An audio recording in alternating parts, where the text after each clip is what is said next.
Hello students, तो जैसा कि आपको पता है कि हमारा इस चैनल के ऊपर चल रहा है विश्व का भूगोल है। तो विश्व के भूगोल के अंदर हम पढ़ रहे थे भू आकृतियां हैं। भू आकृतियों के अंदर क्या आता है? पर्वत, पठार, मैदान, मरुस्थल, नदियां, झीलें।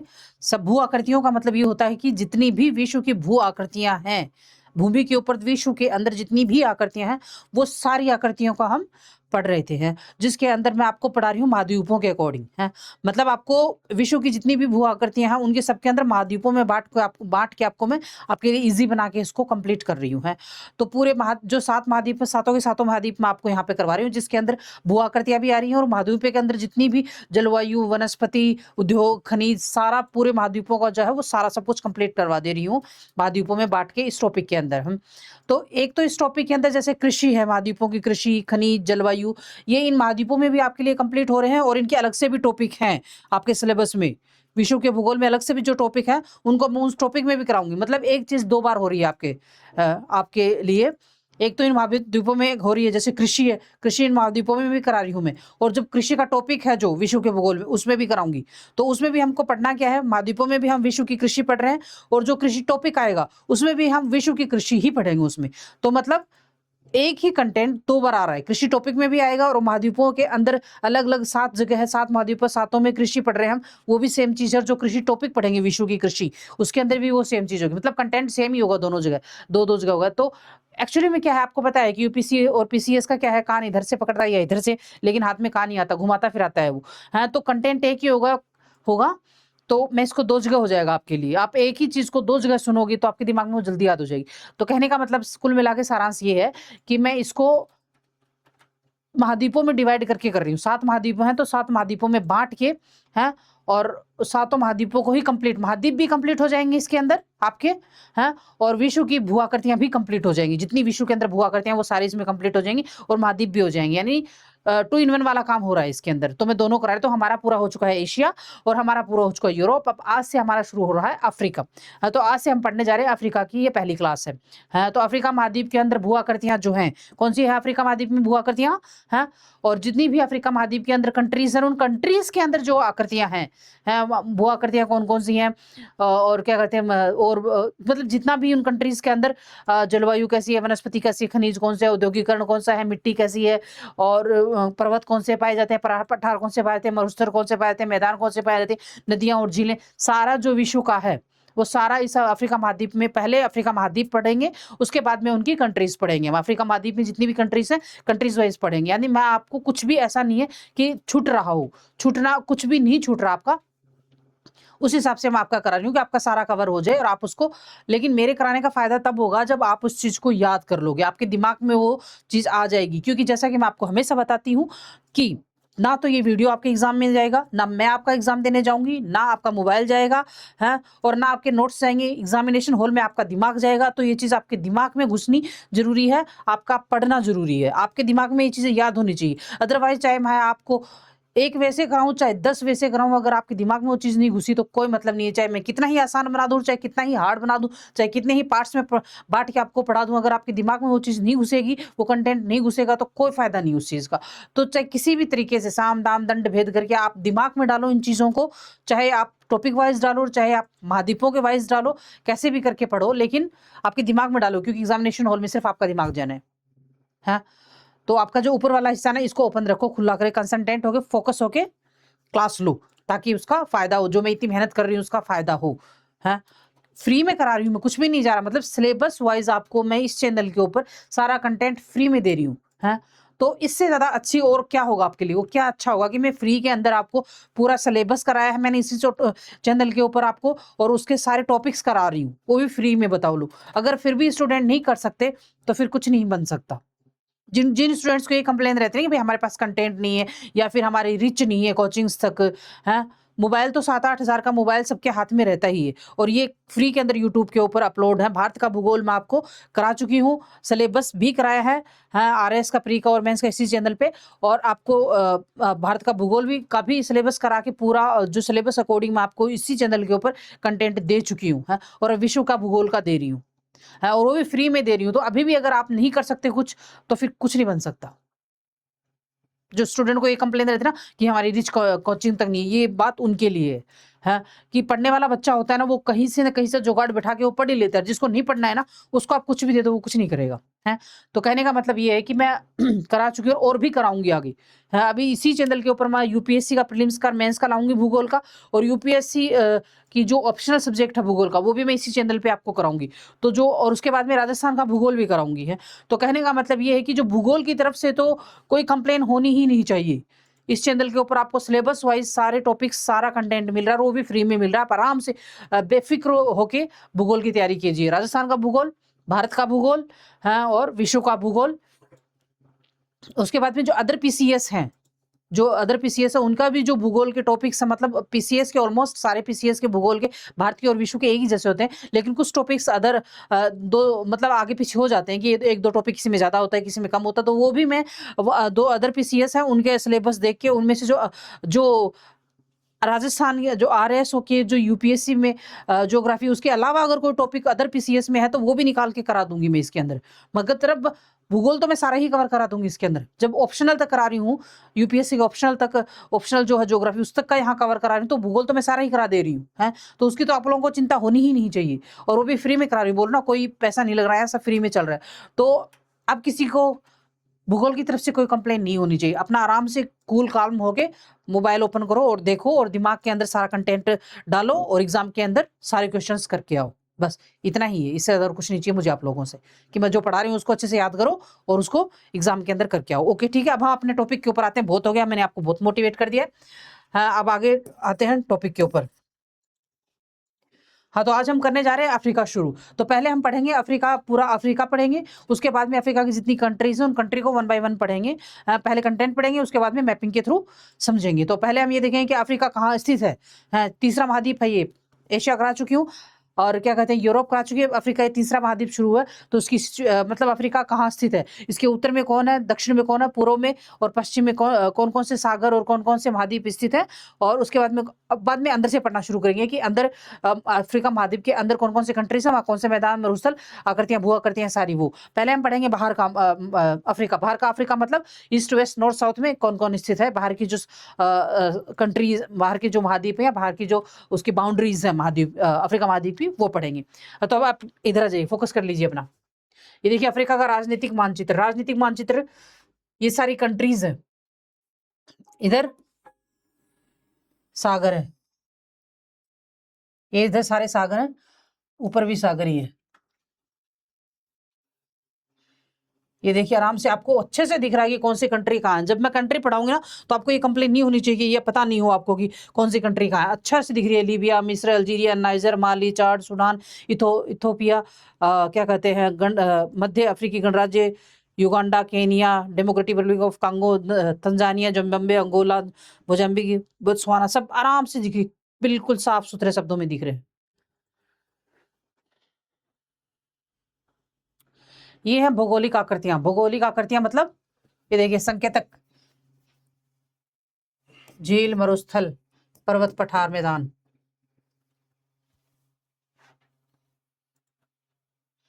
पहाड़ और प्राकृतिक रूप, मतलब इसमें ओनली सिर्फ पहाड़ दिए हुए हैं इस मैप के अंदर। पर्वत शिखर, पर्वत श्रृंखलाएं, पठार, मैदान। ये जो ग्रीन वाला है वो मैदान है। इसमें पठार और उच्च भूमि है। पठार जो इस रंग से दिख रहा है वो पठार है। यह मानचित्र मुख्य रूप से अफ्रीकी पठारी और उच्च भूमियों को दर्शाता है। ओनली उच्च भूमि और पठारों को दर्शाता है। मरुस्थल और मुख्य नदियां, इसके अंदर मरुस्थल और मुख्य नदियां हैं। ये देखो, कांगो नदी है, कांगो नदी भी है, और एक देश का भी नाम है। पठार और रेगिस्तान, ये देखिए पठार और रेगिस्तान। इस मानचित्र का मुख्य रूप से अफ्रीकी मरुस्थल और उच्च भूमियों को दर्शाया गया है। प्रमुख मैदान और सवाना, इसमें ओनली सिर्फ मैदान दर्शाए गए हैं। देखो, प्रमुख मैदान और सवाना, मरुस्थल और अर्ध मरुस्थल, पर्वत, नदियां, झीलें। चलो पहले कंटेंट पढ़ लेते हैं, उसके बाद में ये जो मैपिंग आपको दिखाई, मैं दोबारा अच्छे से, पहले कंटेंट में समझ में आ जाएगा, उसके बाद में ये मैपिंग दोबारा बता दूंगी कौन सी जगह कहाँ स्थित है, और आप भी अच्छे से देख सकते हो, समझ सकते हो। अफ्रीका का सामान्य परिचय। अफ्रीका महाद्वीप विश्व का दूसरा सबसे बड़ा महाद्वीप है। कौन सा है? दूसरा सबसे बड़ा महाद्वीप है, जिसका विस्तार 37 डिग्री 14 मिनट उत्तरी तथा 34 डिग्री 50 मिनट दक्षिणी अक्षांशों के मध्य 3,03,70,000 वर्ग किलोमीटर, पृथ्वी के कुल भूभाग का 20.39% में है। मतलब जो पृथ्वी का मैप है, उस पृथ्वी के मैप के अंदर टोटल जो अफ्रीका है वो 20.39% भूभाग के ऊपर स्थित है। यह विश्व के कुल क्षेत्रफल के लगभग 20% भाग पर विस्तृत है। इसका अधिकांश भाग उष्णकटिबंध में स्थित है। इस महाद्वीप की खोज ब्रिटिश नागरिक डेविड लिविंगस्टोन ने की थी। किसने की थी? ब्रिटिश नागरिक। किसने? ब्रिटिश नागरिक डेविड लिविंगस्टोन ने की थी। लिविंगस्टोन ने की थी। हाँ, फिर अफ्रीका एकमात्र ऐसा महाद्वीप है जिसको होकर पृथ्वी पर खींची गई तीनों प्रमुख काल्पनिक रेखाएं। तीनों रेखाएं कौन सी हैं? कर्क रेखा, मकर रेखा और विषुवतीय रेखा है। देखिए, विषुवत रेखा, कर्क रेखा, मकर रेखा गुजरती हैं। विषुवत रेखा इस महाद्वीप के लगभग मध्य से होकर गुजरती है। कहां से होकर गुजरती है? मध्य से, मतलब बीच से गुजरती है। जबकि कर्क रेखा और मकर रेखा क्रम से इसके उत्तरी और दक्षिणी भाग में गुजरती है। उत्तरी और दक्षिणी भाग से गुजरती है। प्रधान मध्यांतर रेखा देशांतर जीरो देशांतर अफ्रीका महाद्वीप के घाना देश की राजधानी अक्रा से होकर गुजरती है। कहां से गुजरती है? अक्रा से होकर गुजरती है। अफ्रीका दीर्घकाल तक अंध महाद्वीप के रूप में माना जाता रहा है क्योंकि 20वीं शताब्दी तक इस महाद्वीप के आंतरिक भागों के विषय में पर्याप्त जानकारी का अभाव था। 20वीं शताब्दी की इस महाद्वीप के बारे में कम जानकारी के बारे में कम पता था लोगों को, लेकिन 20वीं के बाद में लोगों ने इसकी जानकारी ज्यादा प्राप्त करनी शुरू कर दी। परंतु वर्तमान में विकास की विपुल संभावनाओं के कारण इसे महाद्वीप का भविष्य का महाद्वीप कहा जाता है। मतलब इसके अंदर विकास की बहुत ज्यादा संभावना है, मतलब है खनिज, बहुत ज्यादा इसके अंदर खनिज पाया जाता है, औद्योगिकरण कर सकते हैं, इसलिए अभी भविष्य का महाद्वीप इसे कहा जाता है। ये देखिए मैपिंग दोबारा, Horn of Africa, Somalia, Ethiopia, Djibouti, Eritrea, इन तीनों को मिलाकर हॉर्न ऑफ अफ्रीका कहते हैं। अफ्रीका की भविष्य का महाद्वीप कहा जाता है, ये जो कि आपने अभी पढ़ा है जस्ट। है ये आपको मैंने अभी बताया था, मैपिंग दिखा थी, दोबारा देख लीजिए। है भूमध्य सागर ऊपर की साइड में, अफ्रीकी राजधानी लाल सागर इधर की साइड में, कोयरोनो मारनी और ये अंतानवरियो, हिंद महासागर नीचे की साइड है।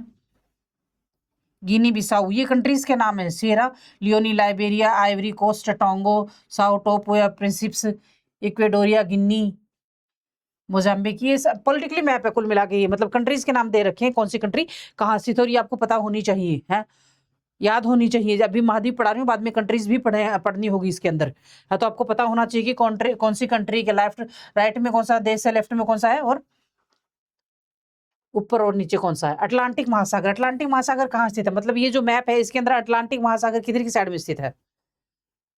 अफ्रीका महाद्वीप का 54वां देश, अफ्रीका महाद्वीप का 54वां देश दक्षिणी सूडान। कौन सा? दक्षिणी सूडान। 21 वर्ष तक चले गृह युद्ध के पश्चात ईसाई बहुल दक्षिणी सूडान मुस्लिम बहुल उत्तरी सूडान से अलग होकर अफ्रीका महाद्वीप का 54वां राष्ट्र बना। कौन सा बना अफ्रीका महाद्वीप का? 54वां राष्ट्र। अफ्रीका में अधिकतर जो कंट्रियां हैं ना, अधिकतर जो कंट्रियां हैं वो सारी एक दूसरे से अलग होकर बनी है। दूसरी बात यह है कि हम लोग ये सोचते हैं कि हाँ हमारा भारत ही गुलाम रहा था, ऑलमोस्ट कंट्री सारी गुलाम रही है और सब पर ब्रिटेन ने राज किया है। अब सबसे बड़ी समस्या क्या है कि सारी कंट्री, जो अधिकतर कंट्रियां जो अपने देश के बाद में, अपना देश आजाद हो उसके बाद में आजाद हुई है। अब समस्या क्या है कि अब एक आश्चर्य की बड़ी बात आश्चर्य की है कि सारी कंट्रीज गुलाम होने के बाद भी आज ब्रिटेन को टक्कर दे रही है, और ब्रिटेन ने सारे कंट्रीज पे राज किया है, मतलब सबको गुलाम बनाया और सबको मतलब क्या कहते हैं वो उनकी जो इकोनॉमिकली स्थिति थी उसको बिगाड़ा, और सबको जितना हो सके वहां से इकोनॉमिकली जो सामान था वो सारा अपनी कंट्रीज में लेके आए वो। लेकिन फिर भी अगर आज हम देखते हैं ब्रिटेन को और बाकी सारी कंट्रीज को या फिर अपनी कंट्रीज को, तो ऐसा लगता है कि हम आज उनको टक्कर दे रहे हैं। तो फिर वो लोग जो मतलब जो कंट्रीज ब्रिटेन के इतने दिनों तक गुलाम रह के भी आज उसको टक्कर दे रही है, तो फिर उन्होंने क्या किया, उन्होंने क्या प्रोग्रेस की? जो गुलाम थी वो कंट्री आज उसके टक्कर में खड़ी हो रही है। तो कहने अपने ये बोलते हैं कि हाँ अपना भारत ही गुलाम रहा है, सारी कंट्रीज गुलाम रही है सारी। इवन आपको ये भी पता पड़ा होगा आपने कि अमेरिका तक गुलाम रहा है, और आज अमेरिका महाशक्ति है विश्व की। ब्रिटेन नहीं है महाशक्ति, मगर अमेरिका है। और जबकि किसी टाइम के अंदर अमेरिका गुलाम था, है किसका गुलाम था? ब्रिटेन का ही गुलाम था, और आज वो उससे भी आगे है। तो फिर ब्रिटेन ने क्या किया इतनी सालों में? हद, मतलब किसी टाइम में जो देश इतनी ताकत रखता था, आज उससे आगे लोग निकल गए। एनीवे उसको छोड़िए, इधर आ जाइए आप। यह संयुक्त राष्ट्र संघ से स्वतंत्र राष्ट्र के रूप में मान्यता प्राप्त 193वां देश है। जुबा को नवोदित राष्ट्र की राजधानी बनाया गया है। क्या, किसको? जुबा को नवोदित राष्ट्र की राजधानी बनाया गया है। मकसद दक्षिणी जो सूडान है उसकी जो राजधानी है वो जुबा है। जनरल साल्वा किर इसके पहले राष्ट्रपति बनाए। कौन? जनरल साल्वा किर इसके पहले राष्ट्रपति बने। इसका विस्तार उत्तर से दक्षिण लगभग 7,700 किलोमीटर है, जो उत्तर में रास अलगिरान पॉइंट ट्यूनीशिया से लेकर दक्षिण में अगुलहास अंतरीप तक विस्तृत है। इसका पूर्व से पश्चिम विस्तार 7,200 किलोमीटर चौड़ाई में कैप वर्ड में स्थित एलमानी पॉइंट से लेकर अदन की खाड़ी के तट पर हैफून पॉइंट सोमालिया की नोक तक है। दक्षिण में इसकी चौड़ाई उत्तर की ओर अपेक्षा कम है, मतलब इसकी जो चौड़ाई है वो तो दक्षिण की ओर कम है, और बाकी जो है इसका विस्तार उत्तर से दक्षिण लगभग 7,700 किलोमीटर, कितना 7,700 किलोमीटर, और उत्तर में रास एल घिरान पॉइंट, ये नाम अच्छे से याद कर लेने, रास अल घिरान पॉइंट से लेकर दक्षिण में अगुलहास अंतरीप, कौन सा अगुलहास अंतरीप विस्तृत है। इसका पूर्व से पश्चिम विस्तार 7,200 किलोमीटर की चौड़ाई में कैप वर्ड में स्थित अलमादी पॉइंट से लेकर अदन की खाड़ी के तट पर हैफूज पॉइंट, कौन सा हैफूज पॉइंट सोमालिया के नोक तक है। दक्षिण में इसकी चौड़ाई उत्तर की अपेक्षा कम है। नेक्स्ट, अफ्रीका के उत्तर में भूमध्य सागर, कौन कौन से सागर हैं। उत्तर में भूमध्य सागर, उत्तर पूर्व में लाल सागर, पश्चिम और दक्षिण पश्चिम में अटलांटिक महासागर और पूर्व में हिंद महासागर स्थित है। कहाँ, पश्चिम दक्षिण पश्चिम में अटलांटिक महासागर और पूर्व में हिंद महासागर स्थित है। यानी कौन कौन से महासागर स्थित हैं। अफ्रीका महाद्वीप स्वेज नहर, स्वेज की खाड़ी, स्थल संधि जो स्वेज नहर है, स्वेज की खाड़ी, लाल सागर और अरब सागर द्वारा एशिया महाद्वीप से पृथक होता है। किससे होता है, एशिया महाद्वीप से पृथक होता है। किसके द्वारा, स्वेज की खाड़ी, लाल सागर और अरब सागर के द्वारा। जबकि जिब्राल्टर जल संधि तथा भूमध्य सागर इसे यूरोप से पृथक करता है। यूरोप से कौन पृथक करता है, जिब्राल्टर जल संधि और भूमध्य सागर इसे यूरोप से पृथक करता है। मिस्र को एशिया और यूरोप महाद्वीप का जंक्शन कहते हैं। क्या कहते हैं, मिस्र को एशिया और यूरोप महाद्वीप का जंक्शन, यानी जो दो महाद्वीप उनका जंक्शन मिस्र। मिस्र किसका, कौन सी कंट्री, कौन से महाद्वीप के अंदर है मिस्र। मिस्र का ये जो है अफ्रीका का एक देश है। अफ्रीका के पूर्व पश्चिमी रोड्रीग्रेस, अफ्रीका का पूर्वी बिंदु जिसको हम बोलते हैं रोड्रीग्रेस, क्या बोलते हैं, रोड्रीग्रेस। अफ्रीका का पश्चिमी बिंदु सांता आंता सेंटोएंटो, अफ्रीका का पश्चिमी बिंदु सांता आंटो है। उसके बाद अफ्रीका का उत्तरी बिंदु इले द चेस, कौन सा, इले द चेस। अफ्रीका का दक्षिणी बिंदु कैप अगुलहास, क्या, कैप अगुलहास। अफ्रीका महाद्वीप में स्थित प्रमुख द्वीप कौन से हैं। हिंद महासागर, मेडागास्कर इस महाद्वीप का सबसे बड़ा द्वीप है। कौन सा, हिंद महासागर के अंदर मेडागास्कर जो है इस महाद्वीप का सबसे बड़ा द्वीप है। Mauritius, Reunion, Pemba, Seychelles, Zanzibar, Comoro द्वीप आदि कौन से हैं, मॉरिशस, रीयूनियन, पेम्बा, सेशल्स, जंजीराबाद, क्रोमो द्वीप आदि हैं। अटलांटिक महासागर सेंट हेलेना असेंशन द्वीप है। कौन सा है, अटलांटिक महासागर सेंट हेलेना असेंशन द्वीप है। उसके बाद में गिनी की खाड़ी, साओ टॉम ऑन प्रिंसेप द्वीप, साओ टॉम क्या है, साओ टॉम ऑन प्रिंसेप द्वीप है। सोमालिया प्रायद्वीप अफ्रीका का सबसे बड़ा प्रायद्वीप है। कौन सा है, सोमालिया प्रायद्वीप अफ्रीका का सबसे बड़ा प्रायद्वीप है। अफ्रीका महाद्वीप में कुल 54 देश है। कितने देश अफ्रीका महाद्वीप के अंदर, कुल 54 देश है। क्षेत्रफल की दृष्टि से अफ्रीका महाद्वीप में अल्जीरिया सबसे बड़ा है, सेशल्स सबसे छोटा। अल्जीरिया जो है सबसे बड़ा देश है और सेशल्स सबसे छोटा देश है।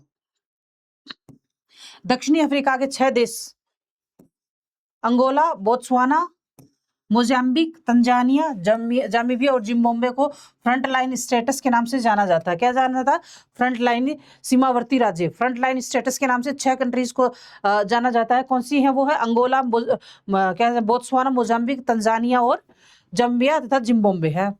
अफ्रीका के पूर्वी भाग को हॉर्न ऑफ अफ्रीका कहा जाता है। क्या कहता है, अफ्रीका के पूर्वी भाग को हॉर्न ऑफ अफ्रीका कहा जाता है। इसके अंतर्गत 4 देशों इथियोपिया, सोमालिया, जिबूती और इरिट्रिया को शामिल किया जाता है। किसको, इथियोपिया, सोमालिया, जिबूती और इरिट्रिया को शामिल किया जाता है। अफ्रीका से गुजरने वाली प्रमुख अक्षांश रेखाएं कौन सी हैं। विषुवत रेखा पश्चिम से पूर्व क्रमशः है गैबान, कांगो प्रजातांत्रिक गणराज्य, युगांडा, केनिया और सोमालिया। कौन सी विषुवत रेखा जो कौन कौन सी कंट्री के अंदर से होकर गुजरती है, तो वो है गैबान, कांगो गणतांत्रिक प्रजातांत्रिक गणराज्य, युगांडा, केनिया और सोमालिया है। उसके बाद में हम मकर रेखा कौन कौन सी कंट्री से होकर गुजरती है, पश्चिम से पूर्व क्रमशः, पश्चिम से पूर्व की साइड की जो कंट्रीज है वो नामीबिया, बोत्सवाना, दक्षिणी अफ्रीका, मोजाम्बिक और मेडागास्कर। कौन सी, नामीबिया, बोत्सवाना, दक्षिणी अफ्रीका, मोजाम्बिक और मेडागास्कर। उसके बाद में गुजरती है कर्क रेखा। कर्क रेखा का भी पश्चिम से पूर्व का क्रम से दिया हुआ है, मतलब पश्चिम से शुरू करो पूर्व की ओर। इसका भी विषुवत रेखा का भी पश्चिम से पूर्व की ओर दिया हुआ है। तो पश्चिमी सहारा, मेरिटानिया, माली, अल्जीरिया, लीबिया, मिस्र और नाइजर। अफ्रीका महाद्वीप के मरुस्थल स्थल रुद्र देश, मतलब अफ्रीका महाद्वीप में वो कौन कौन से देश हैं जो स्थल रुद्र है, मतलब जिनकी जो समुद्री से उनकी सीमा जो वो समुद्र से नहीं लगती है, समुद्री सीमा है ही नहीं, सारी चारों तरफ से जो सीमा है वो सिर्फ स्थल से घिरी हुई है, उनको बोलते हैं स्थल रुद्र देश। तो उनमें ऐसा है माता दक्षिणी Sudan, Mali, Niger, Chad, Lesotho, Uganda, Zambia, Zimbabwe, Malawi, Botswana, Rwanda, Ethiopia, Swaziland. ये स्वाजीलैंड है, स्विट्जरलैंड मत पढ़ना इसको, स्विट्जरलैंड तो है यूरोप में, ये स्वाजीलैंड है। बुरुंडी, बुर्किना फासो, मध्य अफ्रीका गणराज्य। ये जो है कुल टोटल कंट्रीज है, टोटल 16 कंट्रीज हैं जो स्थल रुद्र देश हैं 54 में से, जबकि पूरी जो कंट्रीज है यूरोप में 54 कंट्रीज है, जो 16 कंट्रीज है उनकी सीमा जो है वो स्थल रुद्र सीमा है। ये देखिए दक्षिणी अटलांटिक, अभी हम पढ़कर आए ना पीछे कि कौन से सागर किधर लगते हैं, तो ये है दक्षिणी अटलांटिक महासागर इधर की साइड में, फिर इधर पूर्व की साइड में हिंद महासागर, अदन की खाड़ी, लाल सागर, भूमध्य सागर और जिब्राल्टर जल संधि है। अफ्रीकी प्राकृतिक ईस्टर्न मरुस्थल, लीबियाई मरुस्थल, ये जो है ये मरुस्थल है, देखो ईस्टर्न मरुस्थल है, और ईस्टर्न मरुस्थल, लीबियाई मरुस्थल, नुबिचन मरुस्थल, उसके बाद में चाड झील, बोल्टा नदी, नाइजर नदी, सेनेगल नदी, जम्बिया नदी, सासावा नदी, पर्वत, एटलस पर्वत, तहात पर्वत, टेडमेड पर्वत, हंगारा आवरी ढाणी, इधर लियम्पो नदी, वाल नदी, ऑरेंज नदी, कालाहारी मरुस्थल, ये मरुस्थल है, नामीबिया मरुस्थल, कवाड़ा नदी, जिम्बाजी नदी, ये कवाड़ा नदी, ये जिम्बाजी नदी की सहायक नदी है, और इधर कांगो नदी, कागाई नदी, कांगो नदी, मतलब जो कंट्रीज के नाम है ऑलमोस्ट वही नाम इनकी नदियों के रखे हुए हैं, तो थोड़ी याद करने में दिक्कत नहीं आएगी आपको। अल्बर्ट झील ये रही, खिज झील, टंगनिका झील इधर है, किलिमंजारो पर्वत, विक्टोरिया झील, माउंट केनिया झील, कटोहारी झील, नोबा नदी, जुब्बा नदी, टाना झील, इथोपिया पठार, पॉइंट झील, पॉइंट नदी, अल्बर्ट झील, लेगोन नदी, चारी नदी, कैमरून पर्वत, बेनियो नदी। दिख रहे ना अच्छे से कहाँ कहाँ स्थित है, अच्छे से देख लो ताकि आपको ये पता रहे, जब इस टॉपिक के अंदर नाम आए ना कि कौन सी नदी कहाँ सिचुएटेड, तो आपको पता रहेगा। उस मैप में हमने देखा था कौन सा पर्वत, कौन सा पठार, कौन सा मरुस्थल, और क्या कहते हैं सागरीय जो सीमाएं हैं वो सारे, जो हम अभी हमने पीछे सागरीय सीमाएं पढ़ी, अब यहाँ पे मैंने दिखा दिया आपको कौन सा सागर कहाँ स्थित है, तो आपको अच्छे से चीजें याद रहे। भौतिक लक्षण, भूगर्भ विज्ञान के अनुसार किसी समय अफ्रीका गोंडवाना का एक भाग था। इसमें दक्षिणी अमेरिका, अटलांटिका, ऑस्ट्रेलिया, मोडागास्कर तथा भारत के प्रायद्वीपीय भाग सम्मिलित हैं। जुरेसिक काल में अंतिम चरण तथा क्रिटेशियस काल के आरंभ में ये भूभाग एक दूसरे से पृथक थे हैं। गोंडवाना, इसमें विश्व के अंदर गोंडवाना लैंड के कौन कौन से भाग हैं उनके नाम दे रखे हैं, तो दक्षिणी अमेरिका, अंटार्कटिका, ऑस्ट्रेलिया, मेडागास्कर, और जो भारत का प्रायद्वीपीय भाग है वो गोंडवाना लैंड का ही हिस्सा है। अफ्रीका विशिष्ट उच्चावचीय लक्षणों वाला महाद्वीप है। कौन सा है उच्चावचीय लक्षणों वाला महाद्वीप? अफ्रीका की सबसे ऊंची चोटी तंजानिया में स्थित माउंट किलिमंजारो है। कौन सी है? तंजानिया में स्थित माउंट किलिमंजारो, जिसकी ऊंचाई है 5815 किलोमीटर, किलोमीटर नहीं 5815 मीटर स्थित है, जबकि निम्नतम स्थान जिबूती में स्थित है। अस्साल झील समुद्र तल से 168 मीटर नीचे है, यह एक क्रेटर झील है। क्या है? एक क्रेटर झील है। अफ्रीका की तटरेखा 30,500 किलोमीटर अत्यधिक सीधी एवं सपाट है। इस महाद्वीप में खाड़ी, ज्वारनमुख और प्राकृतिक पोताश्रय का अभाव है। अफ्रीका की अधिकतर नदियां तट के पास जलप्रपात एवं शिप्रिकाएं बनाती हैं, जिसमें नौवहन की बाधा उत्पन्न होती है। क्या होती है? अधिकतर जो नदियां हैं वो क्या बनाती है? प्रपात और शिप्रिकाएं बनाती हैं, जिसमें नौवहन से बाधा उत्पन्न होती है। दक्षिणी अमेरिका के एंडीज, कौन से? एंडीज, एशिया के हिमालय, यूरोप के आल्प्स तथा उत्तरी अमेरिका के रॉकी पर्वत श्रेणियों की भांति अफ्रीका में ऊंची एवं वलित पर्वत श्रेणियों का अभाव है। क्या है? अभाव है। इसके अंदर आप ये याद कर सकते हो कि अमेरिका के अंदर एंडीज जो पर्वत है वो अमेरिका में स्थित है। एशिया के अंदर हिमालय है, आपको पता है। यूरोप के अंदर आल्प्स पर्वत है, हमने पढ़ा था है। उत्तरी अमेरिका के अंदर रॉकी पर्वत है। श्रेणियों की भांति अफ्रीका में कोई ऊंची पर्वत श्रृंखला श्रेणी नहीं है। इस पठारी महाद्वीप में कुछ छोटी पर्वत श्रेणियां चौरस एवं लहरदार पठारों को समृद्धता से भंग करती हुई फैली हुई है। इस महाद्वीप का एकमात्र मोड़दार पर्वत एटलस है। कौन सा है? मोड़दार पर्वत एटलस है, जो मोरक्को, अल्जीरिया व ट्यूनीशिया के साथ साथ यूरोप तक विस्तृत है। इस श्रेणी का सर्वोच्च शिखर जो मोरक्को में स्थित माउंट टोबकल है। कौन सा है? माउंट टोबकल। सर्वोच्च शिखर जो है इसका वो माउंट टोबकल है, जिसकी ऊंचाई 4166 मीटर है। कितनी है? 4166 मीटर ऊंची मीटर है। पूर्वी अफ्रीका में स्थित माउंट किलिमंजारो इस महाद्वीप की सर्वोच्च चोटी है। कौन सी है? माउंट किलिमंजारो सर्वोच्च चोटी इस महाद्वीप की, जो एक ज्वालामुखी पर्वत भी है। अफ्रीका की दूसरी सर्वोच्च चोटी माउंट केनिया है। कौन सी है दूसरी चोटी? माउंट केनिया, जिसकी ऊंचाई कितनी है? 5199 मीटर, जो केनिया में स्थित है। रुवेंजोरी पर्वत, कौन सा? रुवेंजोरी पर्वत युगांडा में है। कैमरून पर्वत कैमरून में है। मुचिंगा पर्वत जोमीबिया में है। बीहे पर्वत अंगोला तथा माउंट एलगन केनिया अफ्रीका महाद्वीप में स्थित प्रमुख ज्वालामुखी पर्वत है। कौन से हैं? ज्वालामुखी पर्वत है। अभी हमने अभी पीछे इस मैप के अंदर पर्वत देखे थे ना। उत्तर मध्य अफ्रीका में तिबेस्ती पठार, कौन सा? तिबेस्ती पठार, अगहर पठार पर्वत और एर पठार पर्वत स्थित है। दक्षिणी अफ्रीका में अदामावा पर्वत उच्च भूमि, जोस पठार, माउंटा जालिन आदि अन्य उच्च भूमियां हैं। कौन सी है? अदामावा पर्वत, जोस पठार और माउंटा जालिन आदि उच्च भूमियां इसके अंदर स्थित है। तटीय रेखा का नाम? खादान तट रेखा। देश कौन सा है? सिएरा लियोन व लाइबेरिया। आइवरी तट रेखा, आइवरी कोस्ट। स्वर्ण तट रेखा, घाना। दास तट रेखा, टोंगो, बेनिन व नाइजीरिया। कौन से? कौन कौन सी जो तट रेखाएं हैं वो कौन कौन सी कंट्री के पास पड़ती हैं वो दे रखा है, देख लीजिए। ये सागर मैंने आपको बताए थे। नदियां व झीलें हैं ये।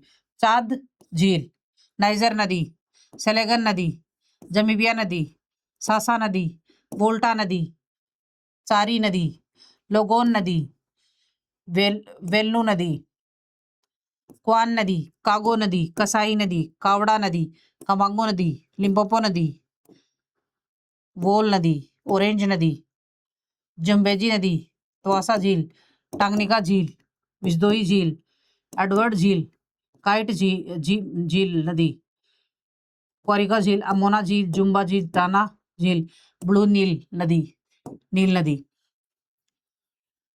झीलें और नदियां। नेक्स्ट, अफ्रीका महाद्वीप के लगभग 1/3 भाग पर मरुस्थल का विस्तार है। कितने पे है? 1/3 भाग पर मरुस्थल का विस्तार है। अफ्रीका में मरुस्थलीय प्रदेशों के साहेल प्रदेश कहा जाता है। क्या कहा जाता है? साहेल प्रदेश। साहेल प्रदेश के अंतर्गत पश्चिम से पूर्व की ओर कैप वर्ड, मोरिटानिया, सेनेगल, जमीबिया, माली, बुर्किना फासो, नाइजर तथा उत्तरी सूडान के भाग शामिल हैं। उत्तरी अफ्रीका में अटलांटिक तट से लेकर लाल सागर तक सहारा मरुस्थल विश्व का सबसे बड़ा मरुस्थल का विस्तार है। दक्षिणी पश्चिम में अफ्रीका में कालाहारी तथा नाबी मरुस्थल स्थित है। मैंने भी आपको पीछे मैप के अंदर ये मरुस्थल दिखाए थे, कौन सा मरुस्थल कहाँ स्थित है। पूर्वी अफ्रीका का पठार विश्व की विशालतम 4800 किलोमीटर भ्रंश घाटी बनाता है, जो मालवीय झील तथा न्यासा झील के दक्षिण से उत्तर दिशा में लाल सागर, स्वेज की खाड़ी और अबाका की खाड़ी से होते हुए मृत सागर तक विस्तृत है। इसलिए इसे महान भ्रंश घाटी कहते हैं। यह एक अभिनति घाटी का उदाहरण है। क्या है? एक अभिनति घाटी का उदाहरण है ये। उसके बाद में है यह पठार एशिया के मृत सागर से लेकर मोजाम्बिक एवं ज्वालीलैंड के पठार तक लगभग 6900 किलोमीटर की लंबाई में विस्तृत है। अरब प्रायद्वीप एवं अफ्रीका के मध्य में स्थित लाल सागर भी इसी महान द्रोणी में स्थित है। इस भ्रंश घाटी के अनेक जिले स्थित हैं। क्या है? अनेक जिले इसके अंदर स्थित हैं। रुडोल्फ झील के समीप महान भ्रंश घाटी 2 भागों में विभाजित हो चुकी है, जिसकी पश्चिमी शाखा युगांडा से न्यासा तथा मलावी झील तक विस्तृत है। इस शाखा के अंतर्गत उत्तर से दक्षिण की ओर अल्बर्ट, मोबुतो, एडवर्ड, किवू, टांगनिका तथा न्यासा तथा मलावी जिले स्थित है, जबकि पूर्वी शाखा के अंतर्गत उत्तर से दक्षिण की ओर रुडोल्फ, तुर्काना, नाटन और अयासी जिले स्थित है। कौन सी है? रुडोल्फ, तुर्काना, नाटन और अयासी जिले स्थित हैं। अपवाह है युगांडा, केन्या, तंजानिया, रवांडा और बुरुंडी में स्थित विक्टोरिया झील अफ्रीका की सबसे बड़ी झील है। क्या है अफ्रीका की सबसे? युगांडा, केन्या, तंजानिया, रवांडा व बुरुंडी में स्थित विक्टोरिया की झील अफ्रीका की बुरुंडी में स्थित विक्टोरिया झील अफ्रीका की सबसे बड़ी झील है, जिससे होकर विषुवत रेखा गुजरती है। इसी झील से श्वेत नदी, नील नदी निकलती है। कौन सी? श्वेत नील नदी निकलती है। नील नदी अफ्रीका की ही नहीं बल्कि विश्व की सबसे लंबी नदी है।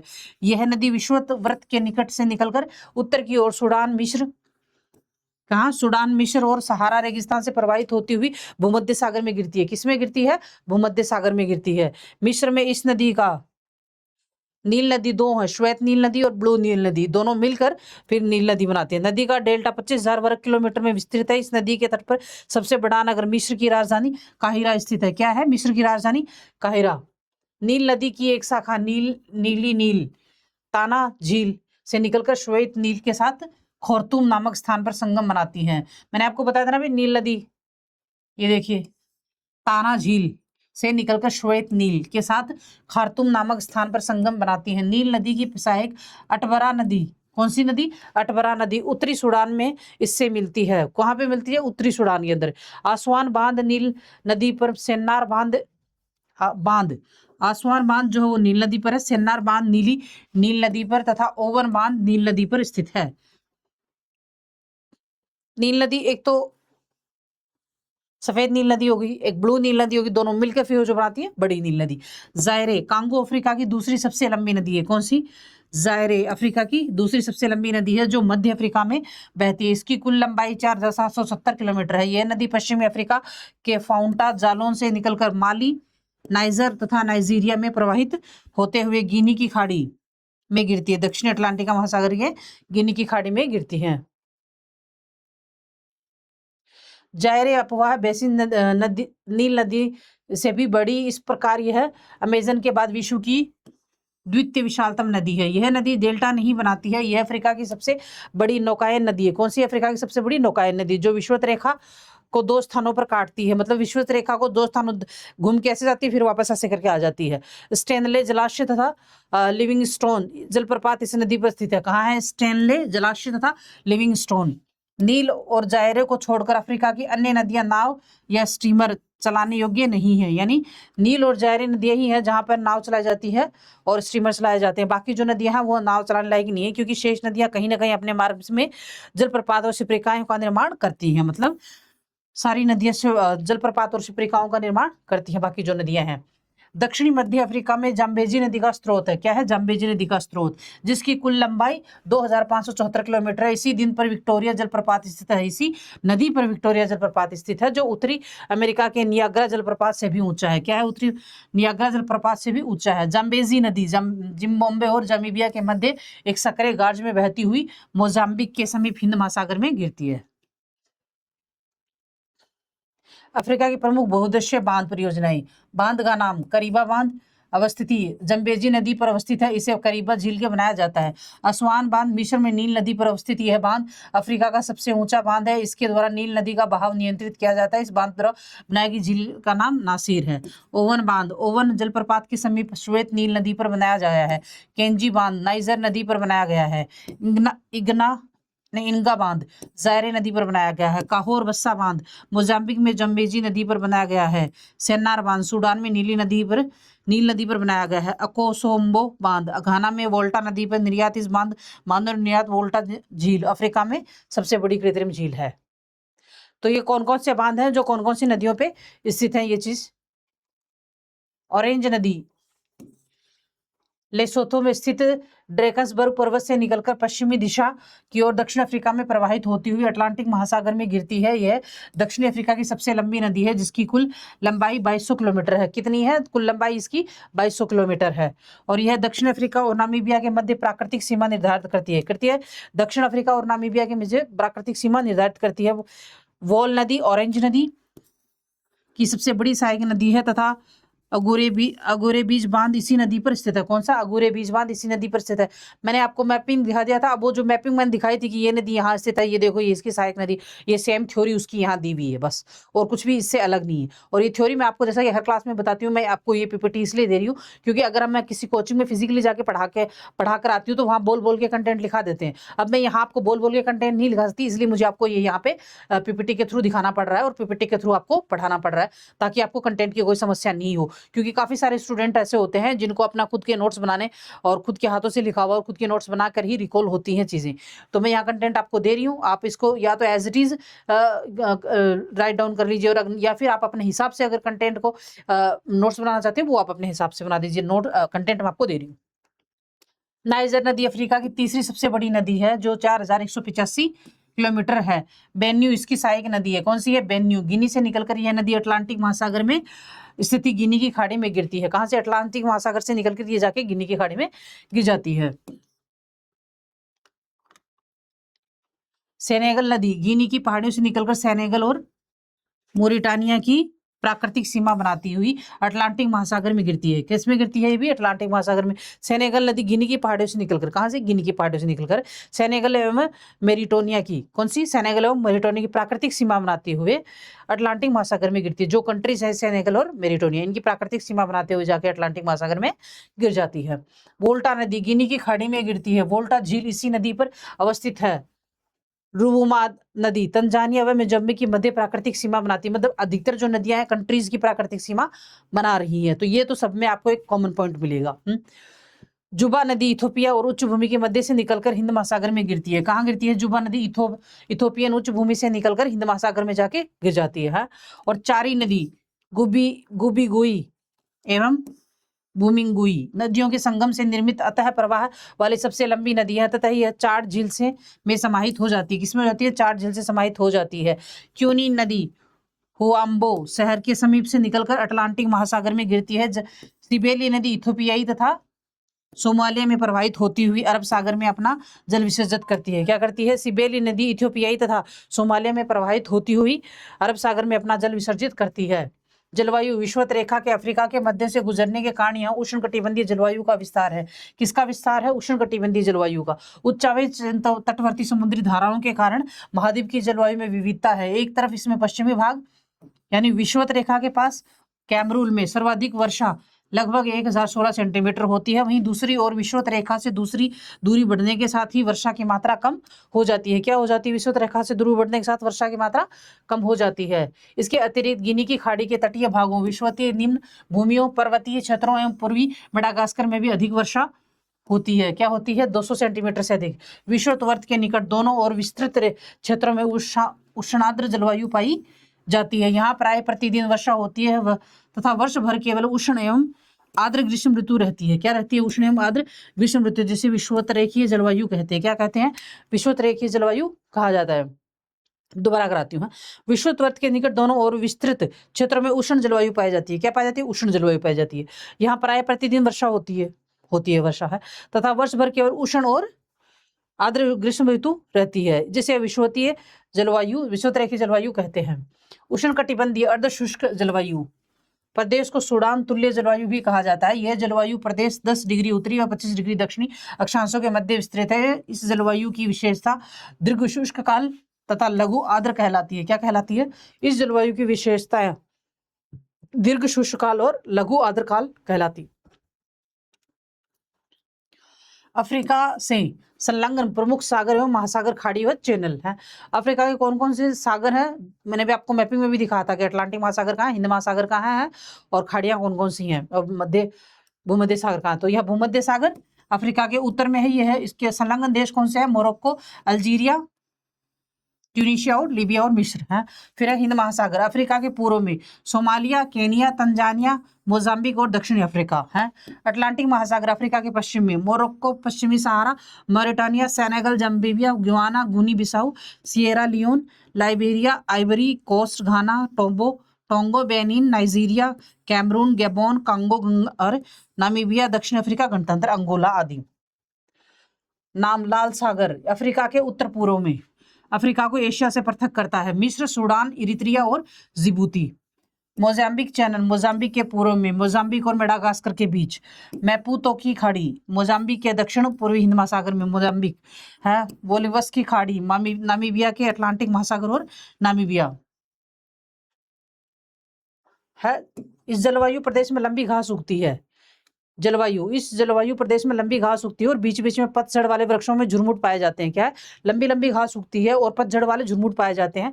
सवाना घास के मैदान में उत्तरी गोलार्ध में उत्तर की ओर एवं दक्षिण गोलार्ध में दक्षिण की ओर जाते हुए एक जलवायु स्टेपी घास का रूप धारण कर लेती है। क्या है? सवाना घास जो है वो उत्तर से दक्षिण की ओर आते हुए स्टेपी जलवायु घास का रूप धारण कर लेती है। सवाना के उत्तर और दक्षिण दोनों तरफ विस्तृत मरुस्थल पाए जाते हैं। क्या पाए जाते हैं? विस्तृत मरुस्थल पाए जाते हैं। अफ्रीका के सहारा, कालाहारी तथा नाबीब मरुस्थल दक्षिण में उष्ण मरुस्थलीय जलवायु प्रदेश का विस्तार है। पश्चिम विश्व के सबसे अधिक तापमान इन्हीं मरुस्थलों के अंकित किए गए हैं। यहाँ लगभग वर्ष भर बहुत ऊंचा तापमान रहता है। विश्व में अधिकतम तापमान 58 सेंटीमीटर लीबिया के अल अजीजिया नामक स्थान पर दर्ज किया गया है। 13 सितंबर 2012 को विश्व मौसम विज्ञान संगठन द्वारा विश्व का सर्वाधिक तापमान संयुक्त राज्य अमेरिका के ग्रीनलैंड रेंज में विस्तृत मृत में दर्ज किया गया है। कहाँ किया गया है? 13 सितंबर 2012 को विश्व मौसम विज्ञान संगठन द्वारा विश्व का सर्वाधिक तापमान संयुक्त राज्य अमेरिका ग्रीनलैंड रेंज में स्थित मृत घाटी में दर्ज किया गया है। मध्य पूर्वी अफ्रीका के तटीय भाग मोजाम्बिक तथा मेडागास्कर में उष्ण मानसूनी जलवायु प्रदेश का विस्तार है। किसका है? उष्ण मानसूनी जलवायु का। यहाँ ग्रीष्म ऋतु उष्णार्ध तथा शीत ऋतु साधारण ठंडी एवं शुष्क होती है। इसमें ग्रीष्म ऋतु उष्णार्ध तथा शीत ऋतु साधारण ठंडी एवं शुष्क रहती है। अफ्रीका के उत्तरी तटीय प्रदेश मोरक्को, अल्जीरिया व ट्यूनीशिया। कौन सा? मोरक्को, अल्जीरिया व ट्यूनीशिया। और दक्षिणी तटीय प्रदेश दक्षिणी अफ्रीका के केप प्रांत में भूमध्य सागरीय जलवायु पाई जाती है। शीत ऋतु में वर्षा होती है तथा ग्रीष्म ऋतु शुष्क रहती है। इन प्रदेशों में न तो शीत ऋतु ज्यादा ठंडी होती है और न ही ग्रीष्म ऋतु ज्यादा गर्म होती है। दक्षिणी अफ्रीका के नटाल तट पर एक संकीर्ण क्षेत्र में आर्द्र उपोष्ण कटिबंध जलवायु प्रदेश का विस्तार है। यहाँ वर्ष भर तापमान सामान्य रहता है। यहाँ पर तापमांतर कम तथा वर्ष भर होती है। इथोपिया की उच्च भूमियों में पर्वत जलवायु पाई जाती है। यह जलवायु समुद्र तल से ऊंचे होने के कारण प्रभावित होती है। प्राकृतिक वनस्पति विषुवतीय प्रदेश में स्थित होने के कारण अत्यधिक संघन वन और कुछ भागों में अत्यधिक ऊंचे वृक्षों के नीचे पौधे तथा छोटे पेड़ उगते हैं जो वनों को और संघन बना देते हैं। ये वृक्ष संगर वियतनाम के रूप ले लेते हैं। क्या लेते हैं? संघन वितान का रूप ले लेते हैं। उष्ण मानसूनी जलवायु प्रदेश में चौड़ी पत्ती वाले पर्णपाती वन जिनमें साल, सागौन, शीशम, आम, जामुन, पीपल, बरगद, नीम और कुछ कठोर लकड़ी वाले जैसे महोगनी, रोडजूड, एबोनी, गट्टापार्चा, सिनकोना, रबड़, बांस, तेलिया, ताड़ व बालासन आदि प्रमुख प्रजातियां पाई जाती हैं। कौन सी पाई जाती है? दोबारा सुनिए, है दोबारा बोलती हूँ। उष्ण मानसूनी जलवायु प्रदेश में चौड़ी पत्ती वाले पर्णपाती वन है और जिनमें साल, सागौन, शीशम जिनकी पत्तियां चौड़ी होती हैं, साल, सागम, शीशम और आम, जामुन, पीपल, बरगद, नीम और कुछ कठोर लकड़ी वाले जैसे महोगनी, रोजवुड, एबोनी, गट्टापार्चा, सिनकोना, रबड़, घास, तेलिया, ताड़ व बालासन आदि प्रजातियां पाई जाती हैं। नेक्स्ट, अफ्रीका के उष्ण कटिबंधीय घास के मैदानों को सवाना और शीतोष्ण कटिबंधीय घास के मैदानों को वेल्ड कहते हैं। क्या कहते हैं? अफ्रीका के उष्ण कटिबंधीय घास के मैदानों को सवाना कहते हैं और शीतोष्ण कटिबंधीय घास के मैदानों को वेल्ड कहते हैं। उच्च अक्षांशीय मरुस्थल व मध्य अक्षांशीय मरुस्थलों की प्रमुख वनस्पति मरुद्भिद पौधे हैं। कौन से हैं? मरुद्भिद पौधे जैसे कैक्टस, कटीली झाड़ियां, बबूल, केकर, अकेशिया, खजूर और ताड़ आदि ये मरुस्थल के वृक्ष हैं। दक्षिणी अफ्रीका को वेल्ड प्रदेश में प्रेरी तुल्य जलवायु मिलती है। इस प्रदेश में छोटी घासें तथा कटीली झाड़ियां पाई जाती है। ड्रैकन्सबर्ग पर्वतीय क्षेत्र पर खुले वन भी पाए जाते हैं। कौन से? ड्रैकन्सबर्ग पर्वतीय क्षेत्र जो वहां खुले वन भी पाए जाते हैं। पूर्वी अफ्रीका उच्च भूमियों इथोपिया। पूर्वी अफ्रीका उच्च भूमि कौन कौन से कंट्रीज को कहा जाता है? Ethiopia, Tanzania, Kenya. किसको? Ethiopia, Kenya, Tanzania. इसको के पठारी भागों में ऊंचाई के अनुसार विभिन्न प्रकार के पर्णपाती मिश्रित तथा कोणधारी वन मिलते हैं। कौन से? विभिन्न प्रकार के पर्णपाती मिश्रित तथा कोणधारी वन मिलते हैं। वन्य जीव कौन कौन से वन्य जीव हैं जो पाए जाते हैं? यहाँ हाथी, बंदर, बड़े बड़े वानर, अनेक प्रकार के पक्षी मिलते हैं। वर्षा वनों में गुरिल्ला, चिंपैंजी, बंदर, जंगली सुअर तथा बोगो पाए जाते हैं। नदियां, झीलों तथा दलदलों में मगरमच्छ तथा दरियाई घोड़ा, हिप्पोपोटामस, सर्प, छिपकलियां तथा अनेक प्रकार के पक्षी जैसे कि फ्लेमिंगो, पेलिकन्स, हेरान, स्टार्ट और किंगफिशर आदि भी पाए जाते हैं। पूर्वी तथा दक्षिणी अफ्रीका की घास भूमियों, वेल्ड में विशालताएं, शाकाहारी जीव हाथी, गेंडा, जिराफ, जेब्रा, भैंसे, एंटीलोप आदि तथा मांसाहारी जीवों में सिंह, चीता, तेंदुआ, गिद्धड़, लकड़बग्गा आदि मिलते हैं। अफ्रीका का ट्रांसवाल क्षेत्र जेब्रा और जिराफ के लिए प्रसिद्ध है। किसके लिए प्रसिद्ध है? ट्रांसवाल क्षेत्र जेब्रा और जिराफ के लिए। घास भूमियों में विविध प्रकार के पक्षी जैसे सोहन, चिड़िया, बाज, हार्नबिल, चतुर्भुज आदि भी पाए जाते हैं। क्या पाए? चतुर्भुज आदि भी पाए जाते हैं। अफ्रीका में असंख्य प्रकार के कीट पतंगे, सीसी, मक्खी, मच्छर, सर्प। कौन से? सीसी, मक्खी, मच्छर, सर्प, कोबरा, अजगर, मांबा, छिपकली आदि बिच्छू भी पाए जाते हैं। विषुवतीय एवं दलदली वन प्रदेश में हाथी, जंगली भैंस, सांप, अजगर, बंदर, दरियाई घोड़ा, गेंडे आदि प्रमुख जीव जंतु पाए जाते हैं। बड़े आकार के तथा तेज दौड़ने वाले पक्षी चतुर्मुर्ग कालाहारी मरुस्थल के अंदर पाया जाता है। कौन से? विषुवतीय एवं दलदली वन प्रदेश में हाथी, जंगली भैंसे, सांप, अजगर, बंदर, दरियाई घोड़ा व गेंडा आदि प्रमुख जीव जंतु पाए जाते हैं। बड़े आकार के तथा कृषि अफ्रीका महाद्वीप का केवल 10% भूभाग ही कृषि योग्य है। सभी अफ्रीकी देशों का प्रमुख व्यवसाय कृषि है, जिसमें प्रत्यक्ष व अप्रत्यक्ष रूप से 75% श्रम शक्ति लगती है।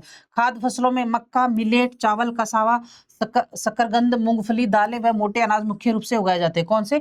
खाद्य फसलों में मक्का, मिलेट, चावल, कसावा, शकरकंद, मूंगफली, दालें व मोटे अनाज आदि उगाए जाते हैं। अफ्रीका की अधिकतर खाद्य फसलें कंदमूल, जिनमें रतालू एवं कसावा प्रमुख है। मक्का यहाँ की मुख्य महत्वपूर्ण फसल है। नकदी फसलों में ताड़, मूंगफली, कोको, कहवा, कपास और सीसल प्रमुख है। कौन सी है? नकदी फसलों में ताड़, मूंगफली, कोको, कहवा और कपास आदि सीसल आदि है। ताड़ का तेल और मूंगफली मुख्य रूप से पश्चिमी अफ्रीका में पैदा किए जाते हैं। विश्व में कोको और कहवा की कुल व्यापार क्रमशः 60-24% भाग अफ्रीका में निर्यात किया जाता है। कितना? 60 और 24% भाग अफ्रीका में निर्यात किया जाता है।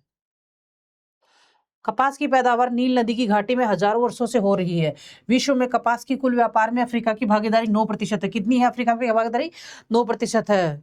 अफ्रीका विश्व में सीसल सबसे बड़ा निर्यातक देश है। कौन सा? सीसल जो है वो सबसे बड़ा निर्यातक देश है। सीसल जूट के समान एवं वनस्पति रेशा होता है। क्या होता है? सीसल जूट के समान एक वनस्पति रेशा होता है, जिसमें बोरियां और रस्सियां बनाई जाती हैं। अफ्रीका में तंजानिया सीसल के उत्पादन में अग्रणी देश है। कौन से है? तंजानिया जो है सीसल का अग्रणी देश है। उसके विषुवतीय जलवायु वाले देशों में बागवानी कृषि अधिक महत्वपूर्ण है। किससे? विषुवतीय जलवायु वाले देशों में बागवानी सबसे अधिक की जाती है। बुरुंडी में कहवा, घाना में कोको, गेमीबिया में मूंगफली निर्यात की प्रमुख वस्तुएं हैं। अन्य नकदी फसलों में मिस्र, सूडान, माली के कपास, दक्षिण अफ्रीका तथा मिस्र में गन्ना, मलावी, युगांडा, तंजानिया में चाय, लाइबेरिया, आइवरी कोस्टा, नाइजीरिया तथा कैमरून के प्राकृतिक रबड़ प्रमुख फसलें हैं। बच्चे के जो नाम आ रहे हैं ना, इनको आपको ऐसे याद करना पड़ेगा। मुझे पता है थोड़ी सी समस्या होगी, लेकिन इम्पॉसिबल कुछ भी नहीं है। ठीक है। नकदी फसलों में मिस्र, सूडान, माली में कपास, दक्षिण अफ्रीका तथा मिस्र में गन्ना, मलावी, युगांडा, तंजानिया में चाय, लाइबेरिया, आइवरी कोस्टा, नाइजीरिया तथा कैमरून में प्राकृतिक रबड़ प्रमुख फसलें हैं। खनिज एवं ऊर्जा संसाधन। अफ्रीका अनेक बहुमूल्य खनिजों से संपन्न महाद्वीप है। विश्व में सोना, हीरा और प्लेटिनम उत्पादन में अफ्रीका का उत्पादन पहला स्थान है। विश्व में हीरे के कुल 95% से अधिक भाग अफ्रीका से प्राप्त किया जाता है। दक्षिण अफ्रीका की किम्बरले खान विश्व की सबसे बड़ी हीरे की खान है। कौन सी खान? किम्बरले खान। किम्बरले नगर को हीरो का नगर के नाम से जाना जाता है। विश्व का सबसे विशाल हीरा 3106 कैरेट दक्षिण अफ्रीका की प्रीमियर खान से जनवरी 1905 में सर थॉमस कुलिनॉन, कौन नाम क्या है? सर थॉमस कुलिनॉन ने है था ने खोजा था। कौन सी? प्रीमियर खान। प्रीमियर जो खान थी इसका नाम था, इसलिए इसका नाम कुल्ली नाम रखा गया। मतलब साइंटिस्ट के नाम पर इसका नाम कुलिनान रखा गया इस हीरे का।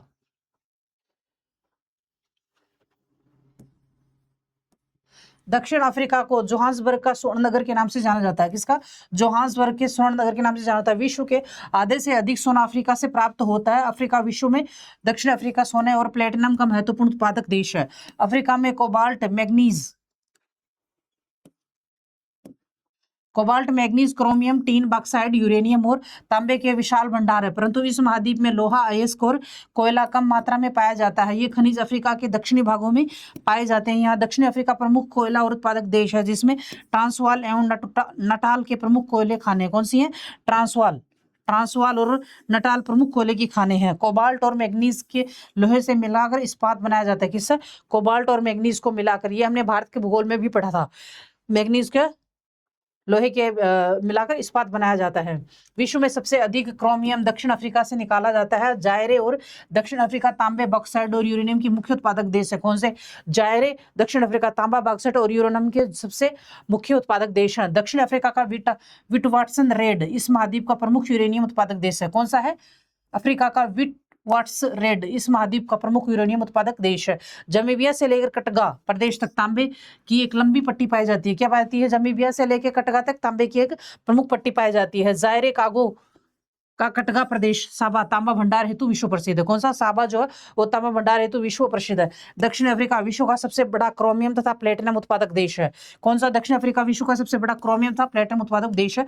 इस देश का स्टेनबर्ग अफ्रीकोरोमियम व विटवाटसन-रेड ट्रांसवाल एवं ऑरेंज फ्री स्टेट सोने के व किम्बरले तथा प्रिटोरिया हीरे की मुख्य उत्पादक क्षेत्र है। कौन से हैं?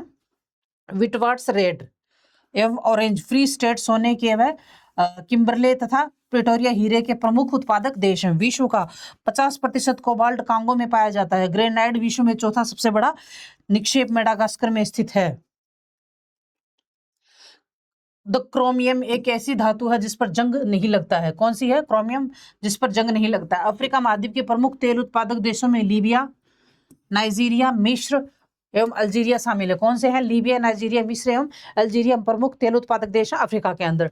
इस महाद्वीप में 90% से अधिक तेल भंडार एवं उत्पादक दोनों में से समान स्थान रखते हैं। क्या करते हैं? दोनों में उत्पादक और भंडार तेल का समान स्थान रखते हैं इस महाद्वीप में। अल्जीरिया अफ्रीका का सबसे बड़ा विश्व का 9वां बड़ा प्राकृतिक गैस उत्पादक देश है। अल्जीरिया विश्व का 9वां है और इस अफ्रीका का सबसे बड़ा उत्पादक है प्राकृतिक गैस का अल्जीरिया। उद्योग दक्षिण अफ्रीका में अफ्रीका का बृहत्तम औद्योगिक कॉम्प्लेक्स प्रिटोरिया जोहान्सबर्ग वर्निंग क्षेत्र है, जहां लोहा, इस्पात, धातु निर्माण, मशीनरी, वस्त्र तथा रासायनिक उद्योग विकसित अवस्था में है। इसके अतिरिक्त केपटाउन तथा डरबन अन्य प्रमुख केंद्र है। कौन से है? केपटाउन तथा डरबन अन्य प्रमुख केंद्र है। सूती वस्त्र उद्योग मुख्यतः मिस्र, सिकंदरिया, तांता, हुमतान में दक्षिणी Africa, Johannesburg, East London, Durban, Bloemfontein, वास्टन में तथा गोंड, नाइजीरिया, इथोपिया तथा तंजानिया के विकसित हैं। सीमेंट उद्योग मुख्यतः दक्षिण अफ्रीका, जोहान्सबर्ग, मिस्र, काहिरा, सिकंदरा तथा स्वेज में तथा अल्प मात्रा में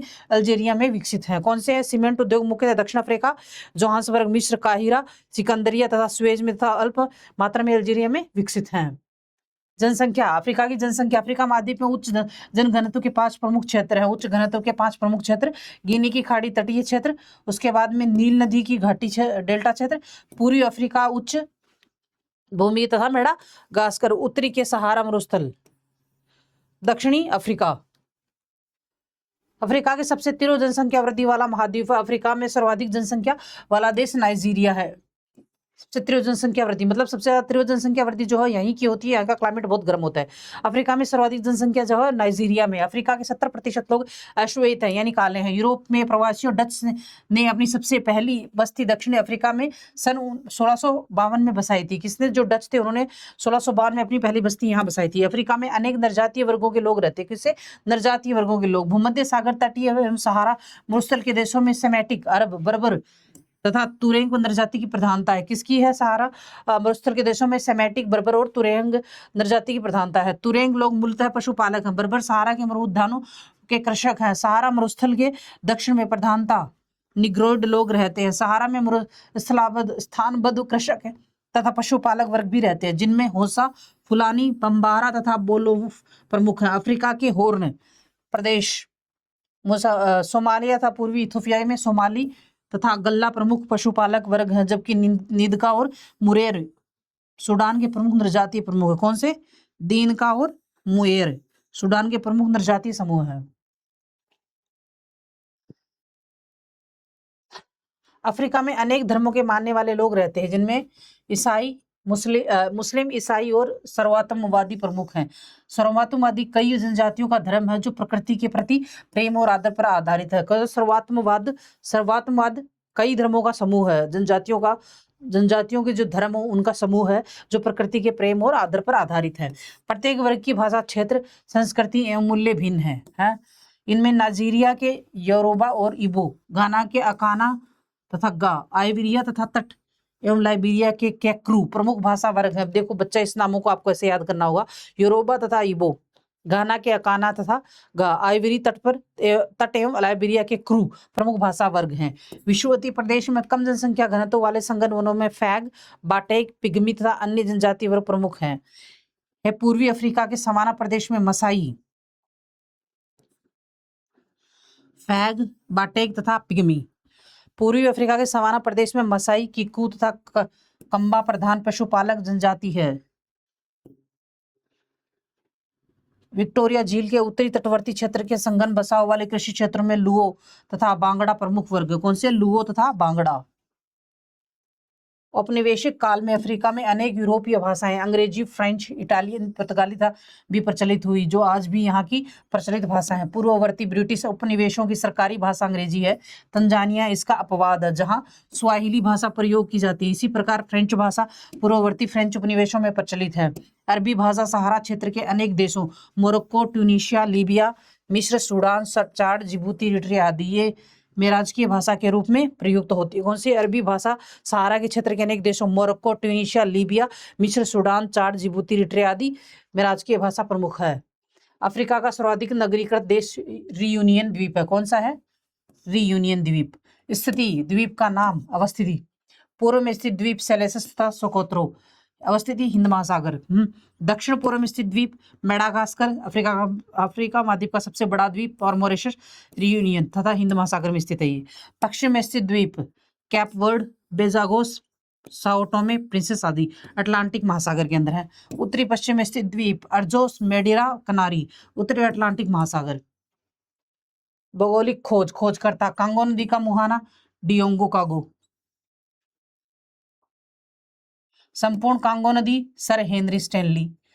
cap of good hope Bartholomew Diaz.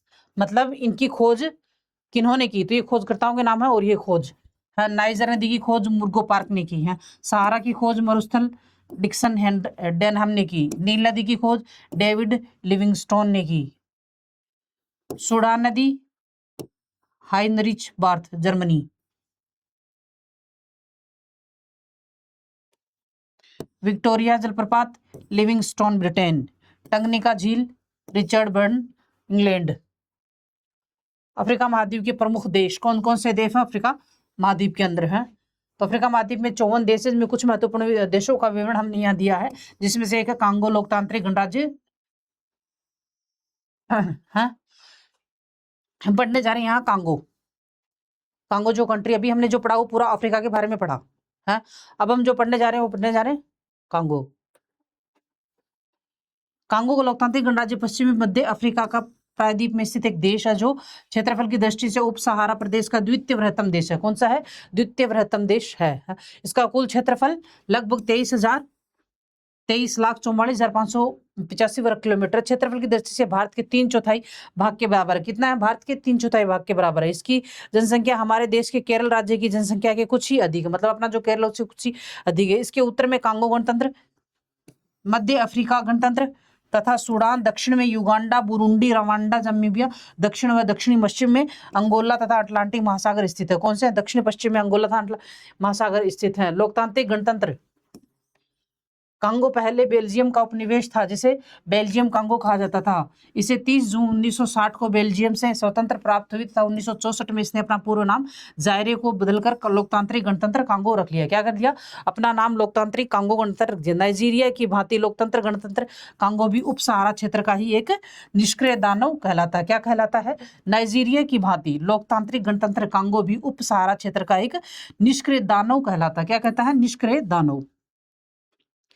जलवायु एवं वनस्पति। जायरे का अधिकांश भाग जायरे नदी की द्रोणी में पड़ता है तथा इसी नदी के नाम पर इस देश का नाम जायरे पड़ा है। जायरे विश्व की सबसे बड़ी नदियों में से एक है, जो विषुवतीय प्रदेश में स्थित है। यहाँ उष्णार्द्र जलवायु तथा संघन वनस्पतियां पाई जाती हैं। जायरे में भारी वर्षा होती है। यह देश उष्णकटिबंधीय वर्षा वनों से ढका ये वन सहारा सदाबहार है। वर्षा वनों के दोनों ओर सवाना घास का विस्तार है। किसका विस्तार है? सवाना घास का विस्तार। वन्य प्राणियों के अत्यधिक विविधता के कारण कांगो को एक विशाल चिड़ियाघर की उपमा प्रदान की गई है। विषुवतीय प्रदेश में स्थित होने के कारण यहाँ सदाबहार वर्षा वनों का अधिक है। क्या है? विषुवतीय प्रदेश में होने के कारण सदाबहार वर्षा वनों का अधिक है। यहाँ पे इनमें महोगनी, एबोनी, सांगनों के वृक्ष पाए जाते हैं। कांगो का वनों का देश भी कहा जाता है। क्या कहता है? कांगो को वनों का देश भी कहा जाता है। कृषि, कांगो की 71% जनसंख्या गांव में रहती है। इस देश की 20% भूमि पर कृषि की जाती है। चावल, मक्का, कसाऊ, ज्वार, गन्ना, रबड़, कहवा, ताड़, तेल इस देश की मुख्य खाद्य फसलें हैं। चावल जायरे की ऊपरी एवं उत्तरी पूर्वी भागों में और दक्षिण के कसावा प्रांत में उगाया जाने वाला है। मक्का यहाँ के कसावा प्रदेश की मुख्य फसल है। कौन सी है? मक्का यहाँ का जो कसावा है प्रदेश है उसकी मुख्य फसल है। रबड़, कहवा और तेल, ताड़, प्लेटिन, गन्ना आदि बगानी फसलें निर्यात के लिए उगाई जाती हैं। खनिज एवं ऊर्जा संसाधन, लोकतांत्रिक गणतंत्र कांगो में तांबा, हीरा, कोबाल्ट और जस्ता के विशाल भंडार है। इसके अतिरिक्त सोना, मैग्नीज, कैडमियम, यूरेनियम तथा पेट्रोलियम के भी पर्याप्त भंडार है। विश्व का सर्वाधिक कोबाल्ट का भंडार इसके दक्षिण भाग कटका क्षेत्र में मिलता है। यहाँ विश्व के कुल कोबाल्ट भंडारों का 60% भाग स्थित है। कांगो का तांबा भंडार विश्व में प्रसिद्ध है। जायरे के लुबुम्बक्सी शहर के तांबे की राजधानी उपमा दी गई है। क्या दी गई है? जायरे के लुबुम्बक्सी शहरों के तांबा की राजधानी उपमा दी गई है।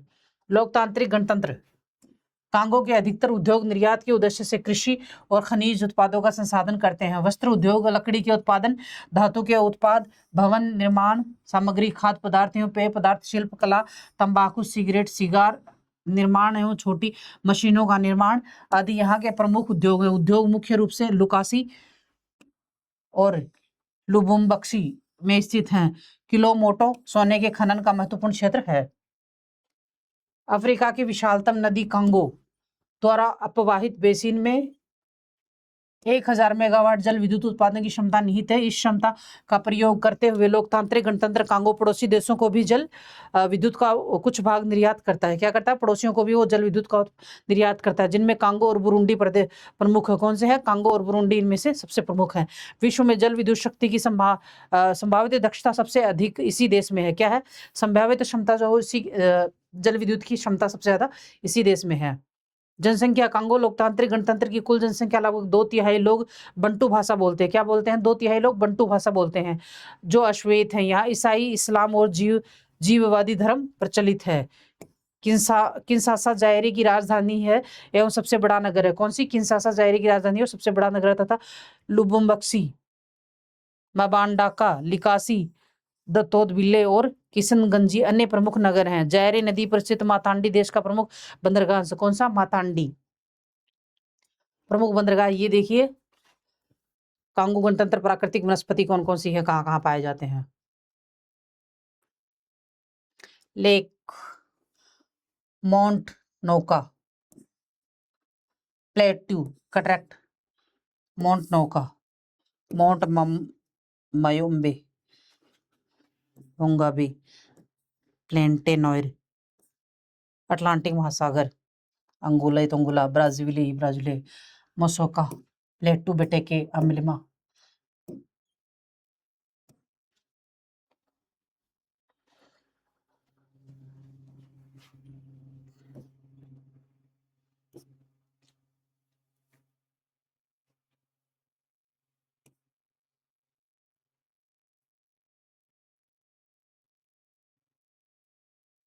कांगो नदी यहाँ से निकलती है, यहाँ से होती हुई कहाँ से गिरती है? लेक योको, आल्मस, कांगो, प्लेटू, अलिमा, डी, प्लेटू डे कोयोका, DRC, पठार। ये देखो यहाँ से है, ये इधर इधर पर्वत इकट्ठे हैं सारे हैं। फिर पठार का जो है ये इधर वाला हिस्सा है। मैदान जो है ये इधर वाले हैं। मरुस्थल, नदियां, झीलें, ये मैं आपको पीछे भी दिखा चुकी हूँ। मरुस्थल, पठार पर्वत जो अफ्रीका का वो दिखाया था, वो उसके अंदर कांगो लोकतांत्रिक गणराज्य। कांगो बेसिन मैदान ये इधर है। कांगो नदी ये रही, कांगो नदी इधर ये रही। बायोमो जलप्रपात इधर है। ग्रेट बेरिन रिफ इधर है। विरगा पर्वत, क्यू झील, मोजाम्बिक पर्वत श्रेणी, कटगा पठार, मेरू झील, टंगनिका झील, किसानसा, कांगो नदी का मुहाना यहाँ पे है। देखो, मिनरल डिस्पोजिट, उबांगी,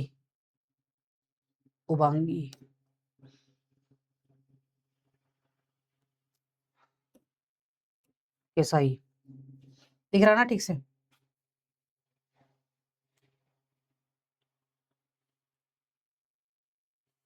नेक्स्ट पढ़ने जा रहे हैं नाइजीरिया देश। कौन सा देश? नाइजीरिया।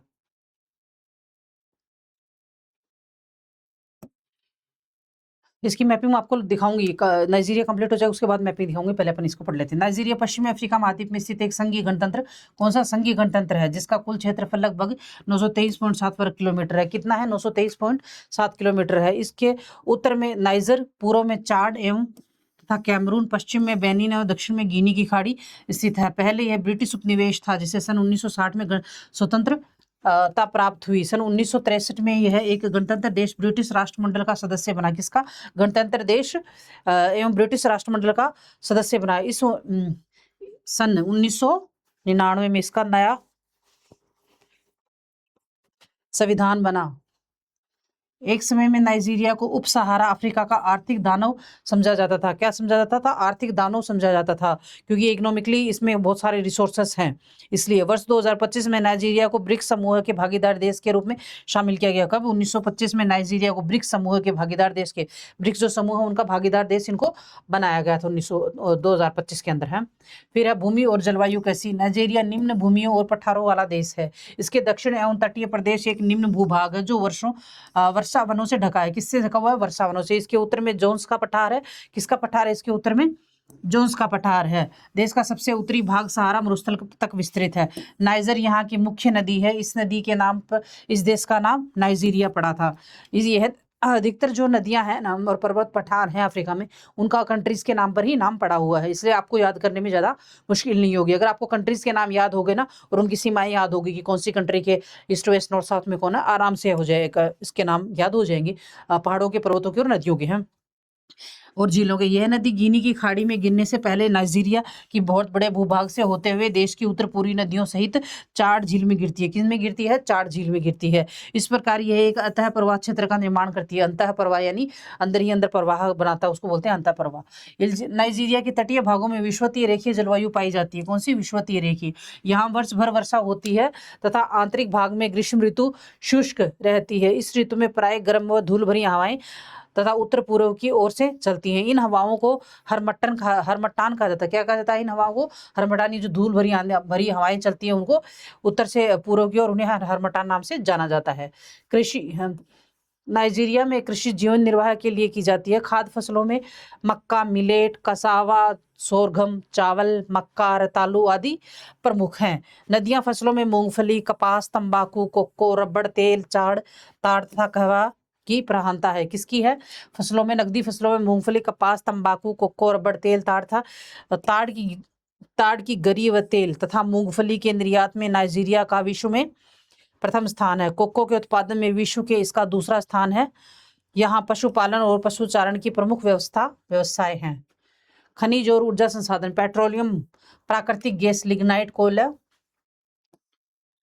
लोहा, अयस्क, टीन, सीसा, मैग्नीज, चूना पत्थर आदि इस देश में पाए जाने वाले प्रमुख खनिज हैं। नाइजीरिया के मध्यवर्ती पठार में टीन और कोबाल्ट के विशाल भंडार हैं। पश्चिमी अफ्रीका में यह एकमात्र कोयला उत्पादक देश है। क्या है? एकमात्र कोयला उत्पादक देश है पश्चिमी अफ्रीका में। पेट्रोलियम, प्राकृतिक गैस सागर तटीय क्षेत्रों में प्राप्त की जाती है। तेल व गैस